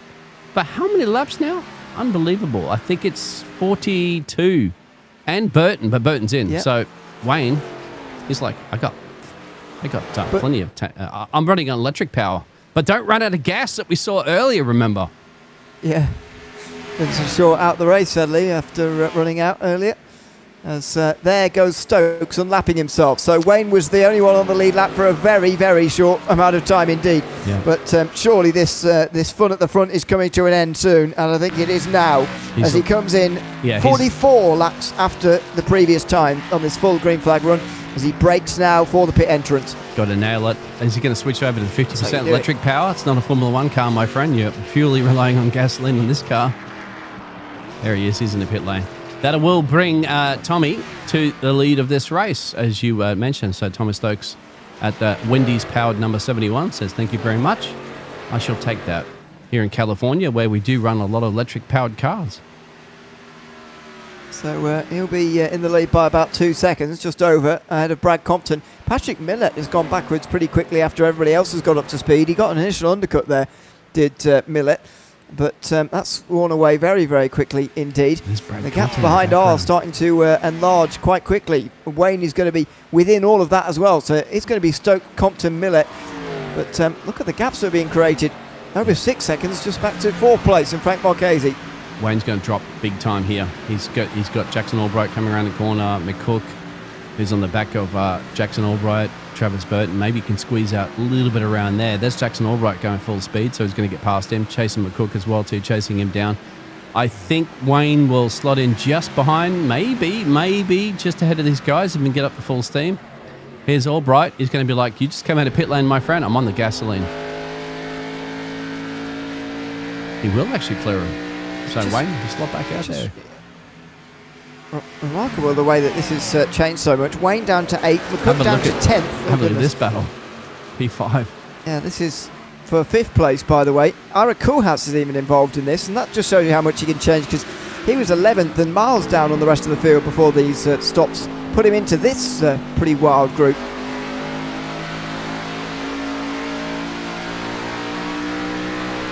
Howard Pete's up 5. Todd Lawson down 1. As I said, the 44 Doritos machine, you can't miss him all night. He's been in the cameras. Little of a slide there from. Whoa! Who was that? Is that the 9? I don't know. It looks like a lap car. Speaking of lap cars, by the way, Gill is just behind Baker, and that's for the free pass. Zach Baker pitted a bit early so that he could get the free pass off of Gill. But here he comes trying to win Whoa. it back again. These guys both one lap down, and Logan Gill to the inside gets into the free pass position again. That was impressive, wasn't it? And this is very surprising to be hearing this broadcast. If you just tuned in, Logan Gill is running in P12. Usually you say Logan Gill's running in P1, P2. So Logan Gill's got a lot of work to do, but look at this battle at the moment. Todd Slauson and Howard Peoples is in 5th and 6th battle with lap cars in the mix. Yeah, there are certainly no shortage of others involved in this group. With 55 to go, by the way, the next stops we're going to see will be the last ones. As long as they're not in the next 10 laps or so, with a caution, then they will. The next ones will be the last ones. So remarkable how quickly this race is going by. But this has been a proper green flag run now. We've had green flag stops and everything, and as they've all gotten back up to speed again, we're still going in this green flag run. So this is the longest green flag run of the night, and longer than any run that we had in terms of time anyway, from the truck series on Tuesday as well. So yeah, this is properly watching a long race to see how it develops here, which is exactly what you want. Coming off back-to-back racing, I've been broadcasting a couple of times this week, and I've had cracker races, and this is another one here tonight. So thank you very much for everybody tuning in here on the Motor Mouth Broadcasting. This is their tire, the ASR O'Reilly series, and it's a bit of a cracker there. And you and I'm just going to say that we shouldn't be running it down at the moment, mate, because we still have 54 laps to go and another round of pit stops to go green. Yep, one more round, and I mean, given the undercut speed that you can get, I expect to see maybe some stops from in 10 laps time, maybe. For somebody trying to go a bit early, but let's wait and see. Ryan Wayne's going to have to play the patient game here because he's pitted late, which means he's on fresher tyres than these guys now, but he's got to try and pick them off one by one, and he's got to make sure he doesn't burn through his tyres too quickly as well on this stint. He's got to look after these tyres early on. He's got to be patient when he's working his way through here. Howard P5, Todd Slauson P6, Ryan Wayne P7. You want action, my friend? You don't need to go to your local theatre. Sit here and tune in to the Motor Mouth Broadcasting. You can see it here right now live. That was nearly a pretty big one from Slauson. He's now going again to try and get past Howard Peoples. Does Wayne take it 3 wide maybe to try and get clear of these guys, or is he going to continue to be patient? It's patience that wins for him again. Yep. I think you called it, my friend. Also a battle back there between McCook and Albright, but this is where it's at. It's a 3-way battle for P5. Very good fight to watch. Best in the field, you'd say. Wayne down the inside of Peoples now. Finally, but it's much easier to do one at a time rather than when they're side by side in front and you do 3 wide. That's when it gets dangerous, whatever. This is much easier.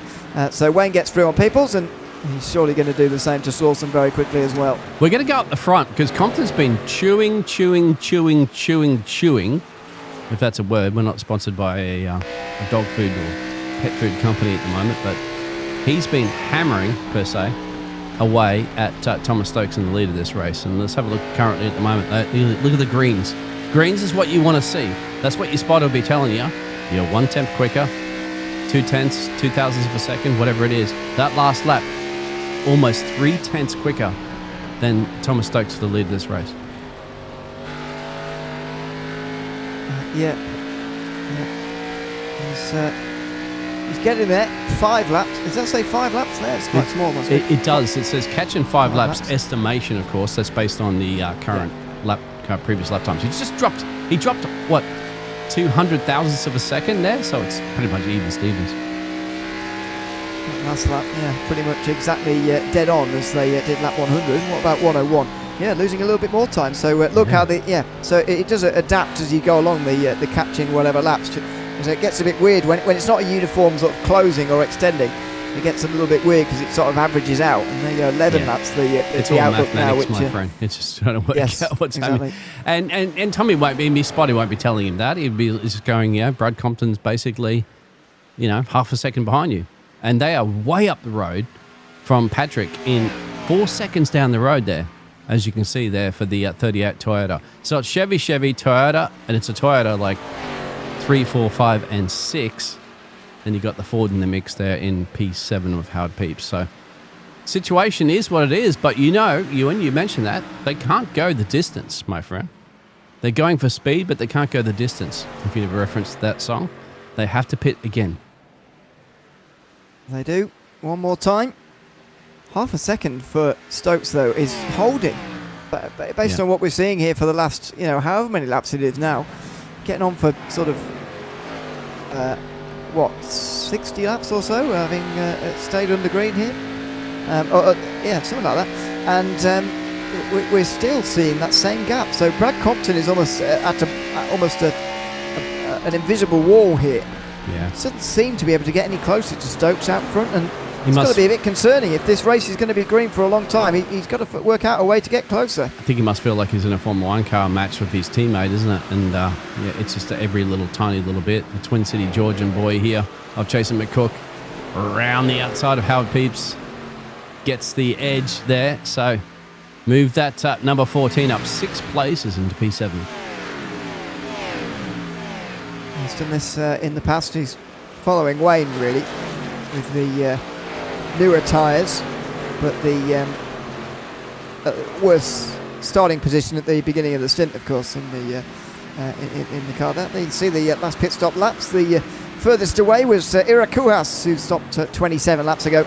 So we've got 44 laps to go now.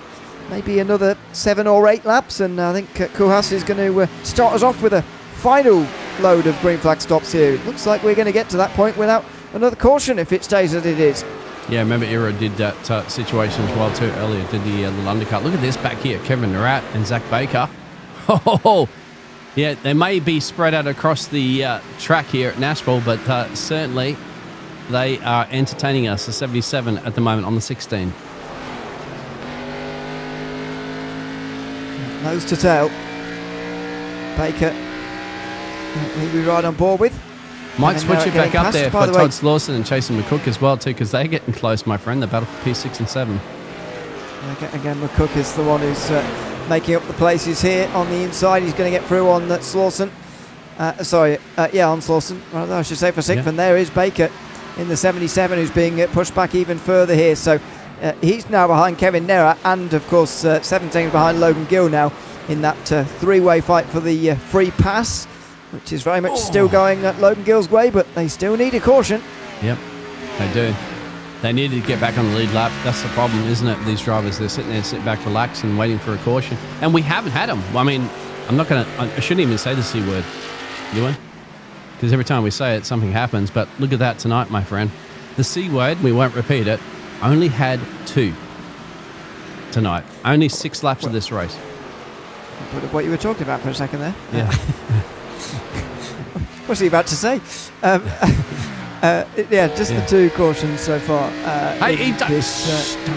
Sorry. I told you not to say it. I know. And one of them coming out less than a lap in.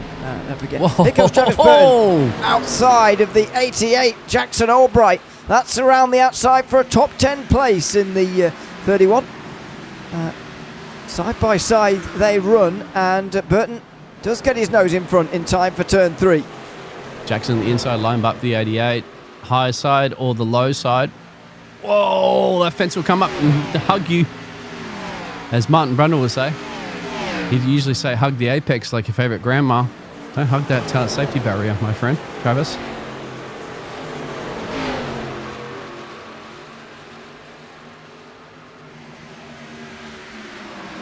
I think I've got Ewan speechless at the moment. What's happening? Sorry, I was just distracted looking at numbers and forgetting that I can't do 2 things at the same time: talk and read.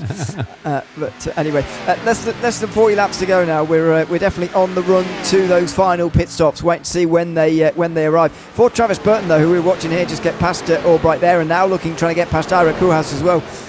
He's not wanting these pit stops to come, because this 31 is getting stronger and faster as they go, and up to 9th place now. That's actually pretty good there for the Baton Rouge, Louisiana driver. And that's just a big battle here. You got Howard. Where's Howard gone to pit lane? So Howard's taking an undercut here. Let's see if he can get it all right. That's Kuhas, isn't it? Let's see if he can get it right. You're right, sorry. Yeah. No, it's people. Stop it in time for the South Carolina driver. And he will. don't want to get a black flag right now for speeding in pit lane, Ewan. You do not this late in a race with 39 laps to go.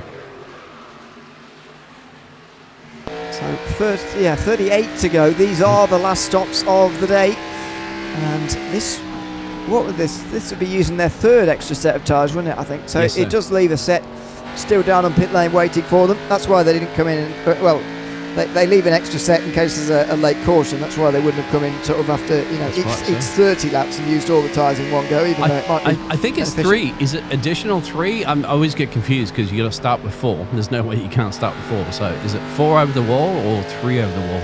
Either way. Well, that I've just been going by what that graphic there says, which is 4 additional.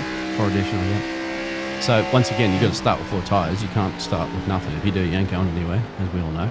No fast repairs, and unfortunately, we had a few retirements that are well aware of that situation. But 65% fuel limit puts a spanner in the mix. And don't forget, if it does come down to crunch time, there will be 3 green-white checker attempts. It would be against the run of play if we saw those come into effect, but you never know. You never know. 35 to go as we get to the line here, by the way. Still a great battle between Burton, Albright and Koolhaas here. Ira Koolhaas has been going on a long time for these tyres now. This is going to the end of 37 laps. And this has by far been his... Oh, no, that was a big hit on the wall there.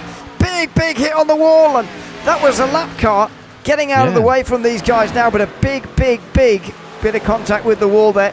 Right in front of Koolhaas and Albright. And just in behind Burton there in 8th place. And that car has got some damage in the background. That's right. Didn't cause caution, but the big... Oh, here comes Ira. And there's somebody entering the pit lane. That's Frank Marchese as well, too. So look at this.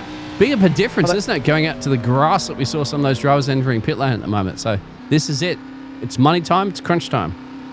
That directly in front is Baker, but yeah, Frank Marchese is in pit lane as well, further down at the moment. But he's one of the first of the top contenders, really. He came in from 5th, I think, did Marchese, and so that might be a bit of a wake-up call to everybody else who's running near the front at the moment.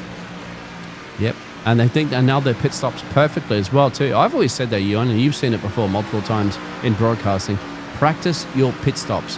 Drivers don't do that enough. They go out there and do hot laps all the time, over and over again. But they forget, coming down the pit lane, practicing your pit stops can make the difference when it's crunch time in a race. And with 33 laps to go, you want to nail it perfectly. It's always a great thing to do. We always say it. And, I think, to be fair to the over-racing guys, they do a lot more regularly than road racers practice the pit entry. But I think for both disciplines, it absolutely makes sense because of the challenge on the way in, but I think there's few more that are more difficult on the way in than here, as you see the difference between an old set and a new set of tyres, with Baker getting past Stokes there. Logan Gill always puts those banker laps in, as you can see, 32 flat. You see Tommy's hanging in there at 32, but look at that, it's a 32 Ford, about 1/10 quicker over 5 laps. So when Tommy starts dropping outside that fastest 5 for 5, probably get down to the 10 or even the 20. That's going to be like a call to your spotter there sitting there going, it's time to come in, mate. If you start dropping a second or 2 per lap to everybody else, you've got to come down because now you've got basically essentially 30 laps to respond. If you have to crawl your way back into the field on fresh boots, you want to make sure you have enough laps left. Yeah, exactly. There's only 30 to go now. So we are getting to the stage where everybody should be coming in very soon. Todd Slauson's into pit lane as that's a dive down the inside. Somebody unlapping themselves there over the race leader. There is Slauson coming in, the only one on the lead lap to come in this time round on this latest lap. And the front two continue on again. Only 30 laps to go. They're not going to get much use out of this last set of tyres if they carry on for much longer. I know, that's what I mean. You need to spot the box perfectly. Yes, he will. So, good job. Race leader still in here. Brad Compton hasn't had...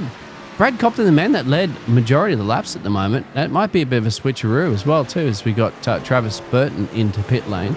We'll get that graphic up in a second.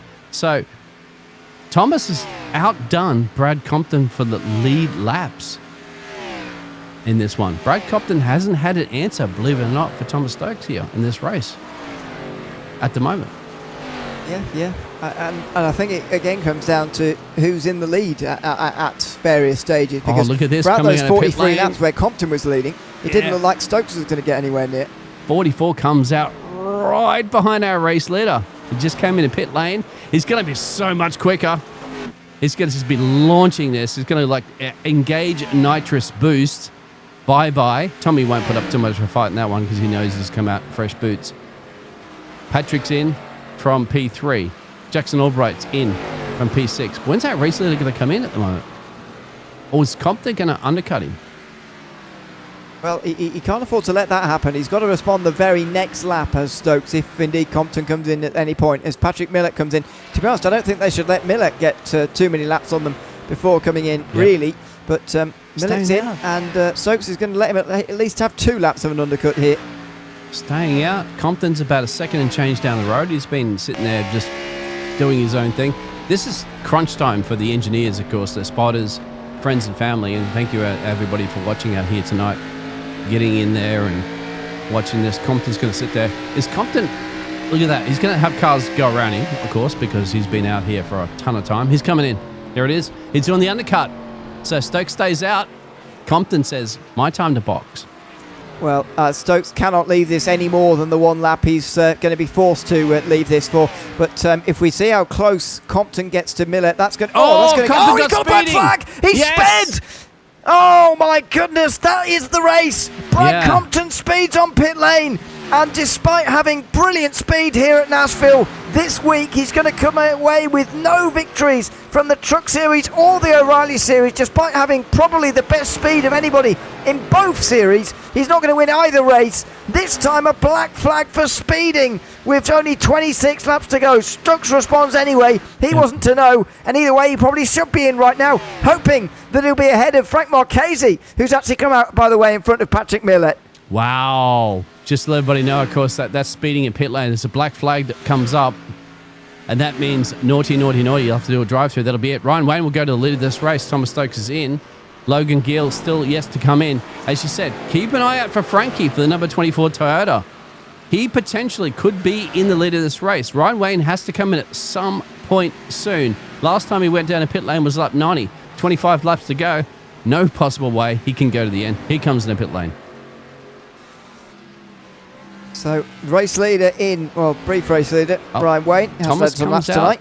Logan Gills has to come in. Tommy's out of pit lane. Logan Gill will be there. Oh, he's fine. But Tommy's going to clear him. No problem. I believe. Well, also, Gill Logan has to come in again. Yeah. Where's Frankie? Sorry. Frankie's here with a bit and clean air. He can see the leader up the road. He can see Tommy just... Yeah, exactly. It's not close, and Stokes is going to control now from the front here. Marchese's got bigger things to worry about, and they're behind him. Patrick Millett is the one he's going to have to focus on keeping behind him. Logan Gill's carrying on for as long as he possibly can to try and catch a caution here, in which case he'd be in great position.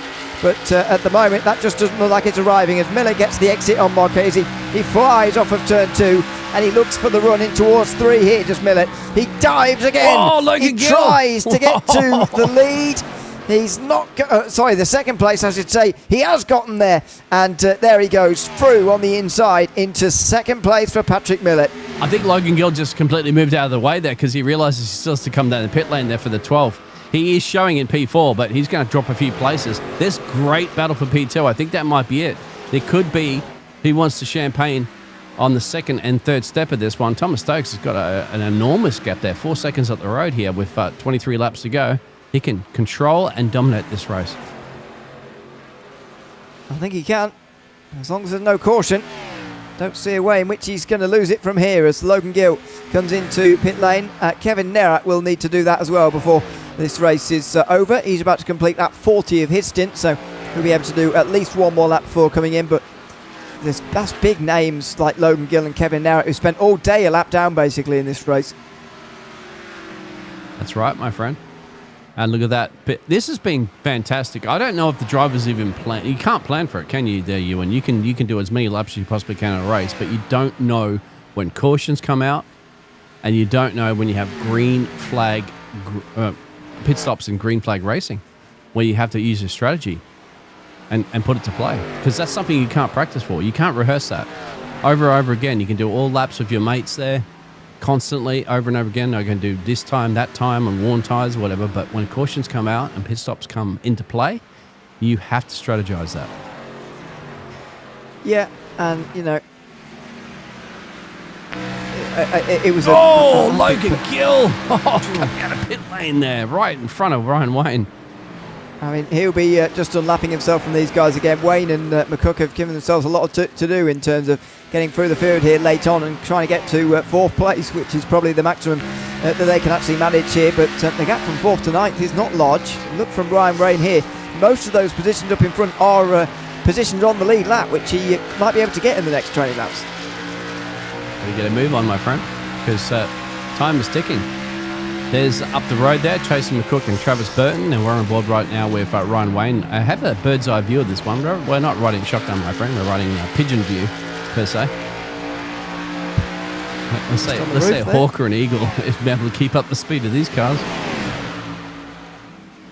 He's going to look for an avenue here. Wait, oh, he nearly gets hit by Logan Gill, who's going to be faster than all of them, by the way, on the newer tyres. That's high up the racetrack from the 9. Who's that getting involved here? We might. Whoa! Oh, well, trouble! I'll tell you that right now. It's Travis Burton. Wow, Hardly. that was so close to a caution that would have brought this all together for the finish. Wow. And it's not, thankfully. I was about to switch up to this battle between Howard Peoples and Ira. So this is a big battle for P4 and 5. Believe it, Howard's up 5. Ira's just started this race in P4 position for the number 3 Chevy, and this is a great battle here. Can they do anything? They're about 9 seconds and change, believe it or not, down there from Frankie in P3. So are they going to work together here to try to get himself a final step at the podium, or is this battling for sheep stations in P4? Well, I said earlier, I think. Well, obviously the gap's got larger now with that incident on the back straight we just saw, but the gap from 4th to about 10th was very small earlier on. So these two have got to actually be quite concerned about what's going on behind them, as well as the actual positions amongst themselves. Harakuas holds 4th for the moment, but he's got to remember that he's been going for undercut strategies all day, and this means that the tyre wear for him is going to be worse than what it is for all those guys behind, and look how many of them there are as well on the chase here. I think you're right, yeah, exactly. McCook, Todd Slawson, Howard Peoples, this is huge here. This is all battling for P4 currently at the moment. You can see up the road. Just see Ira up the road, and look at this. Howard Peoples and Todd Slawson, 29 and 44.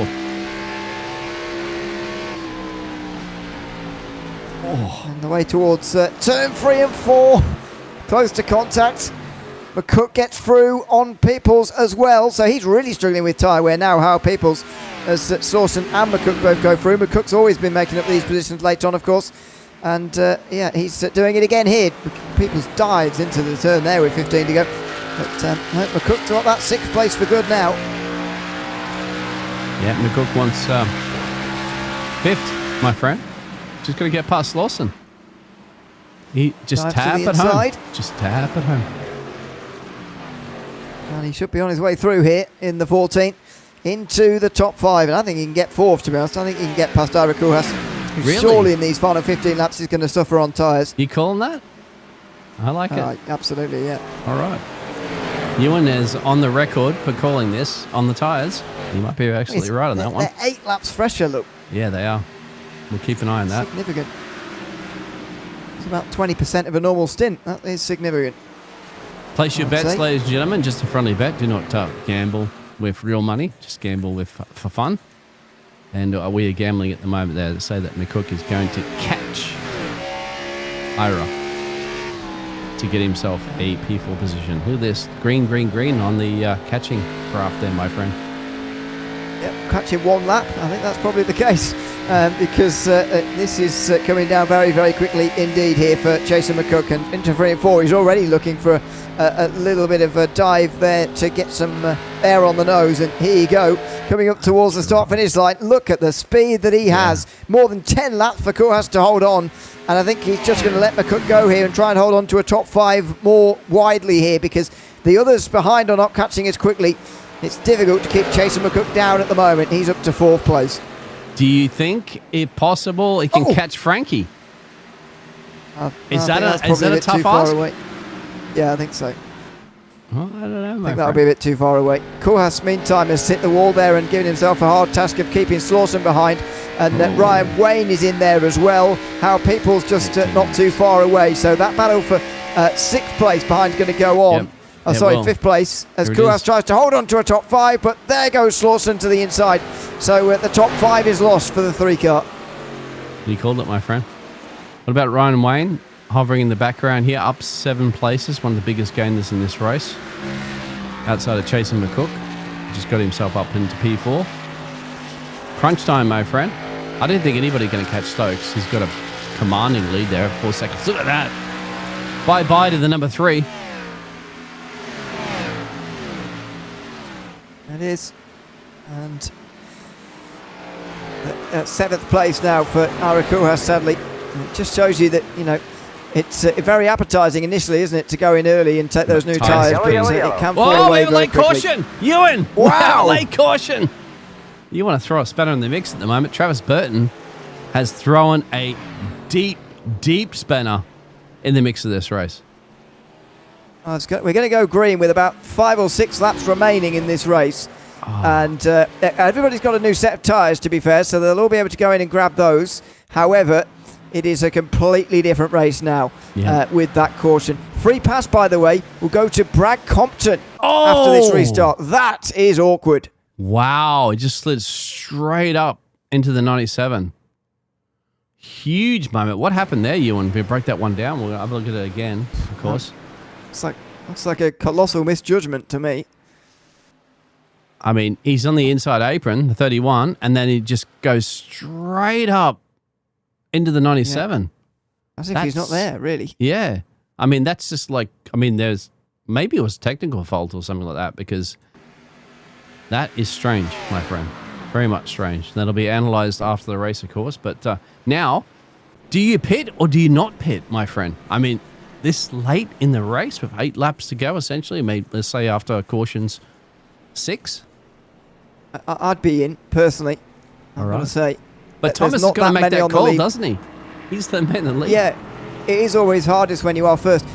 You've either got to, for me, these are the two things to consider. How far are you going to drop down? Only to 10th. I don't think it's very far to drop at all. No, they're not coming in. No, not this one. I think pit lane it is open because Travis Burt and Logan Gill go down. Only guys who are laps down at the moment are coming in. I wonder whether they've even got a set of tyres remaining in this. That's true. This race. Maybe not. They'll have maybe the they've fuel, used right? all their tyres. Fuel will be good. Maybe they've used all their tyres, but yeah, they've all stayed out here, and nevertheless, new tyres or not, it's still going to be a pretty intense 5-lap run to the end. What it's going to be. This is the one thing that Thomas Stokes did not want. He had a commanding lead of this race, about 4 seconds and change over Patrick, and now he has to defend his lead after all that hard work. That's the one thing you don't want in the late rate caution when you're leading this race by a commanding thing, and now the 71 is going to be under pressure from the 38. Now, we've seen fantastic race. We watched the Indy 500, the closest finish in history of the race.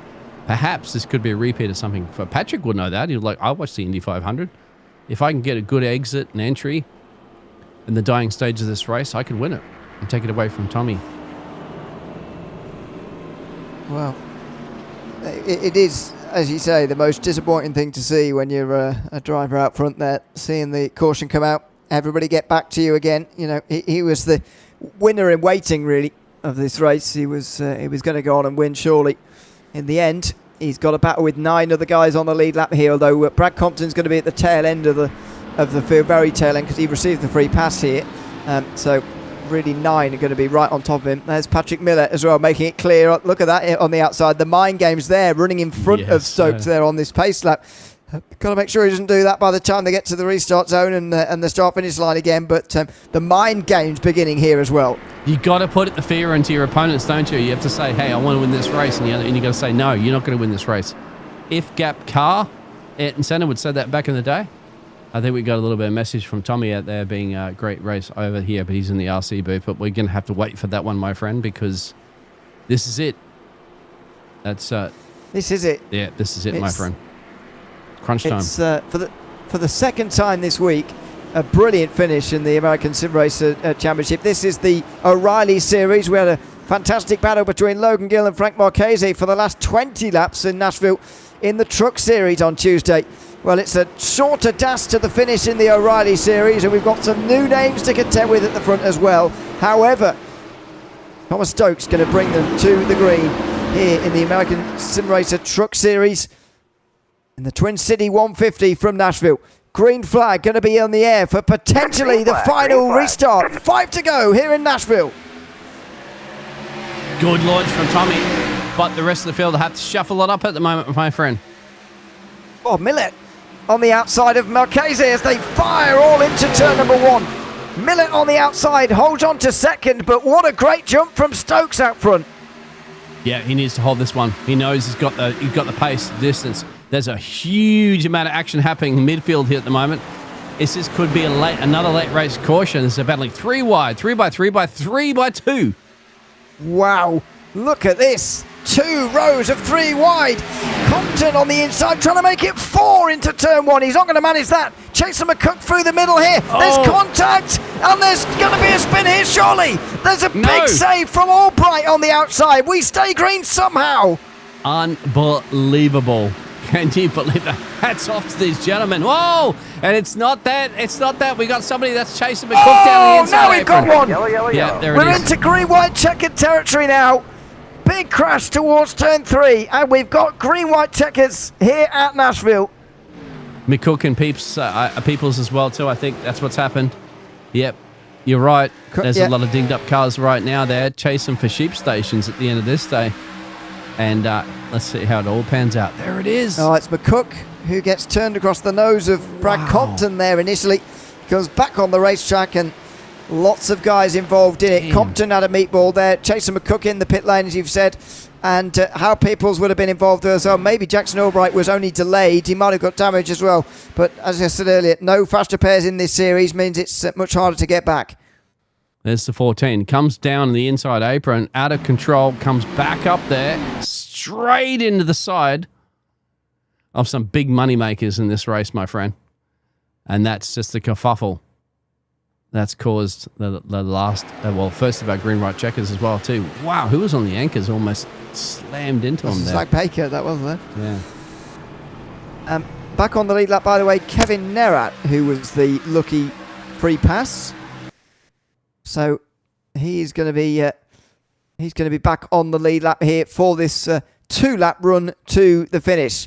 As we, by the way, got 2 laps of the 200 miles remaining here at Nashville tonight, but we are, as I say, going to go on for green-white checkers here for the first time this season.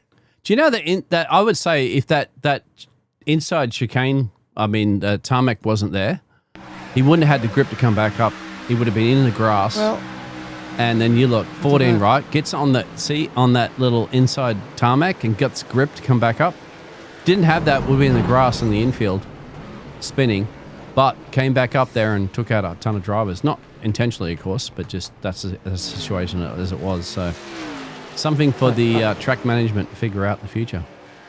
I should just correct myself. It is, of course, the second time we've had green-white checker. We did have them at Daytona as well. It's the truck series. That's right, we did too, yes. But anyway, yes, 4th caution of the day, and green-white checkers here tonight. 3 attempts if we need them. Yep. Each attempt consisting of a 2-lap run to the finish. But if there's a caution before the white flag is flown, then we try again, and we do that 3 times before we get a finish. Anything that happens on the last lap when the white flag's already out will not cause a caution. So we just need to get to the line for a white flag. Look at Brad Compton. He's staying out here, despite the meatball. He's staying out here for a finish. because, it's puffing, finishing on mate. the end of the lead lap with no engine is better than not finishing at all. You know what they say there, Ewan? I huff and I puff, and I'll try to get this car to the end of the checkered flag there with Barney. So He's actually run out. He He actually run out of steam now. Yeah. I huff and I puff, and I ran out of steam. Out there in the chat too, Whiskey Ridge Racing says, "Go Slawson." Todd Slawson's number 44. Remember the Doritos machine we've been looking at all night long? He's got a shot in P4. Anybody, essentially, on the lead lap, there's only 8 of them, Ewan, have a shot to win this race. Yeah, it doesn't seem actually there was a free pass dealt, and maybe the guys who were in the free pass positions were involved in the caution in some way, or deemed by iRacing to be involved in some way. But anyway, green-white checkered attempt number 1 is on its way here from Nashville in the Twin City 150. It's been a dominating race from Thomas Stokes, and he got off to a good restart there as well. He would have liked this race to have ended by now and it have gone under green. But we've got an exciting green-white checkered once again here in the O'Reilly Series. Coming up towards the restart zone. 2 to go tonight. It's Thomas Stokes who dragged away from the rest once again. He's off to a nice launch with 2 to go. He just knows he's got to just stay out front at the moment. I think it's going to be sheep stations for the rest of these drivers at the moment. They're going to be shuffling for the podium positions. Yeah, but not for the lead, perhaps, as Stokes races away at the front. Millett takes second. Then you've got Frank Marchese versus Todd Slawson. That's the battle for third place going into turn 3 as we search for the white flag. Will it be the white flag or the yellow going in next as they come through 3 and 4 for the potentially penultimate time? White flags in the air. We have got 1 lap to go. Yep, that's it. So it's official. It's going to end somewhere along the line here. A little bit of shuffling at the back here, but nothing that's going to affect this man in the lead. No, it's the top 3, in fact, who are all single file at the moment as Thomas Stokes comes through the final couple of corners here in the Twin City 150. He's going to take the win at Nashville Super Speedway. Dominate victory for Thomas Stokes in round 2 of the ASR O'Reilly Series tonight. He wins in front of Millett and Marchese, who cross the line with him. There's commotion on the last lap for Albright and Peoples, or maybe they're just limping to the finish anyway, as only 8 cars finish on the lead lap tonight in a fantastic race at Nashville. Wow. Absolutely amazing. Hats off to these drivers. What a great green flag run we had. A couple of cautions in the mix, of course, and that makes it even more exciting. Late caution as well, too, but nothing can take it away from Thomas Stokes. The 71 there, he's going to be driving that number 71 through a Wendy's drive-through and pick up a burger meal.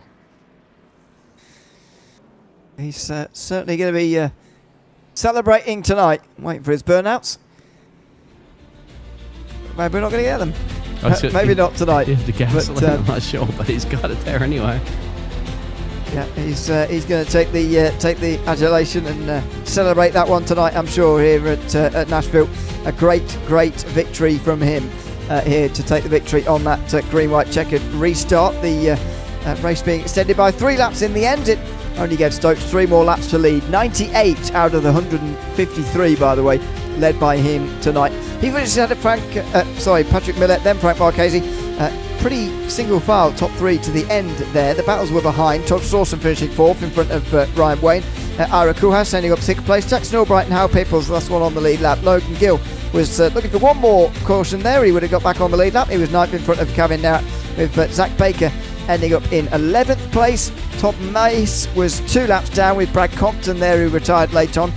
Chase McCook retired late on as well. He was 5 laps down with Travis Burton 10 down. Corey Powell racing mostly until the end there, 21 laps down the end, and then some early retirements for James Burns, Vincent Short, Michael Bollinger, John Russo, Joshua Wise, Jason Twoggy, Wesley Beasley. 4 of those retiring on the very first lap of the race with that first caution, of course. Let's go the opposite way at the podium, shall we, tonight, and start with 3rd place and Frank Marchese, who joins us now. Frank, congratulations on a 3rd place finish and up 5 on where you qualified, and sort of always hovering you were inside that sort of top 10 between sort of 3rd and 8th-ish, I would say, in that race. Just what was that race like with such long green flag runs until the very end? Yeah, it was tough for sure. The car started out a little bit free, and then it got really tight. It was a lot about saving the right front, and little little nervous when that second to last caution came out, because I knew, I mean, the 14 was bearing down on us, and I had enough pace with that big gap to be able to beat him out. But we were 8 laps older on tires. We were pretty much the oldest tires out there, so I kind of felt that this was out of the question. But yeah, I mean, it was a solid race throughout the night for sure, though. How did it differ from Tuesday night in the fact that you weren't quite competing for the win this time round, and the run to the end was obviously very, very different? But how would you sort of rate your week at Nashville when you take into account the two races? I mean, second and third, you can't be too mad about that. Solid, which I told you this is going to happen on Tuesday. But yeah, I mean, it was a solid weekend. I wasn't expecting the cars to be, especially the truck, I was not expecting to be as tight as it was here over the course of the weekend. So that was something interesting to have to fight with and navigate around. But other than that, I mean, can't really complain with a second and third place finish over the week. I'll tell you something else you said on Tuesday, though, was you were despairing at the fact that you were you were twice as far away from the win on this week than you were the previous week. If you take that theory into account, you've gone from second to third this week, so you know what's coming on Tuesday. Fourth place finish. Yeah, I know. It ain't good. It's not good. But yeah, I mean, it was interesting. It could have been second. I mean, I'd called out the 71 on that second to last restart for a jump start, and from what Thomas said, he went right at the line. So he played that perfectly, did a great job there. All props to him for being able to time that as perfectly as he did.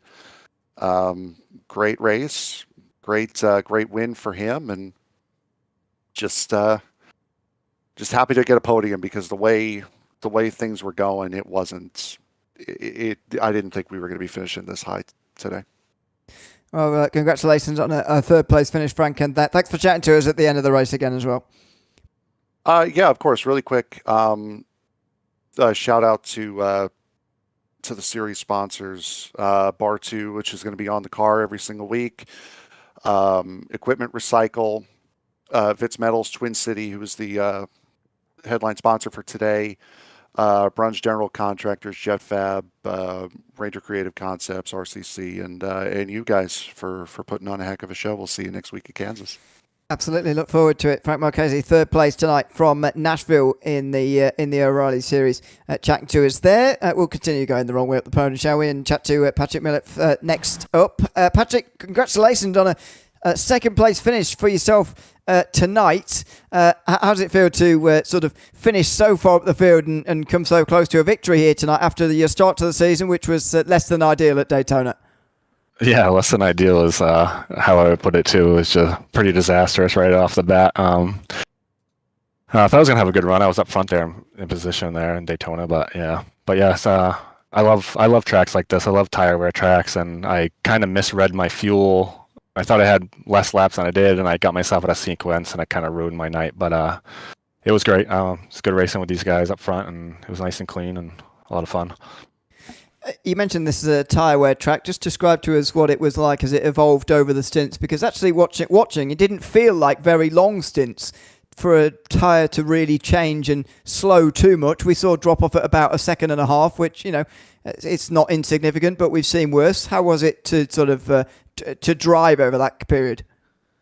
It was weird that we were just me and Thomas were just talking about it. It kind of, the track kind of rubbered up, and instead of the tire wear getting worse, it got better. Like I took it really easy that first run, and my percentages were pretty low, like in the 60s. And then my second run, I felt like I drove harder and didn't take care of my tire as much, and my tire was better. So it was kind of weird. Yeah, I was just going to back up the corner a lot. That right front likes to just, if you try to get throttle too early, just like to push up, but keeps it challenging for sure. Well, congratulations on finishing second tonight, Patrick, and thanks for chatting to us at the end as well. Hey, thanks, guys. You guys are great. Thanks very much. That's Patrick Miller, who finishes in second place tonight. Now to Thomas Stokes, who has been waiting patiently for us to bring him in, and we can now chat to our race winner tonight from Nashville. Thomas, congratulations on taking victory. In the end, surviving 2 late race restarts to go on and win there. But how are you feeling when that third caution came out? You'd been leading for so long. The race had been green for so long, getting on for 100 laps by that point. And then there was the third caution of the day when you looked like you were on your way to a victory pretty comfortably. How did you feel at that moment? Yeah, great. Thank you. I mean, I feel like I was one of the last people to pit, so I had like the freshest tires, and I was really taking care of it once Brad sped on the last pit stop there under green. So, I was just taking care of my stuff in case we did have a late yellow, because I had such a big gap over second place at that point.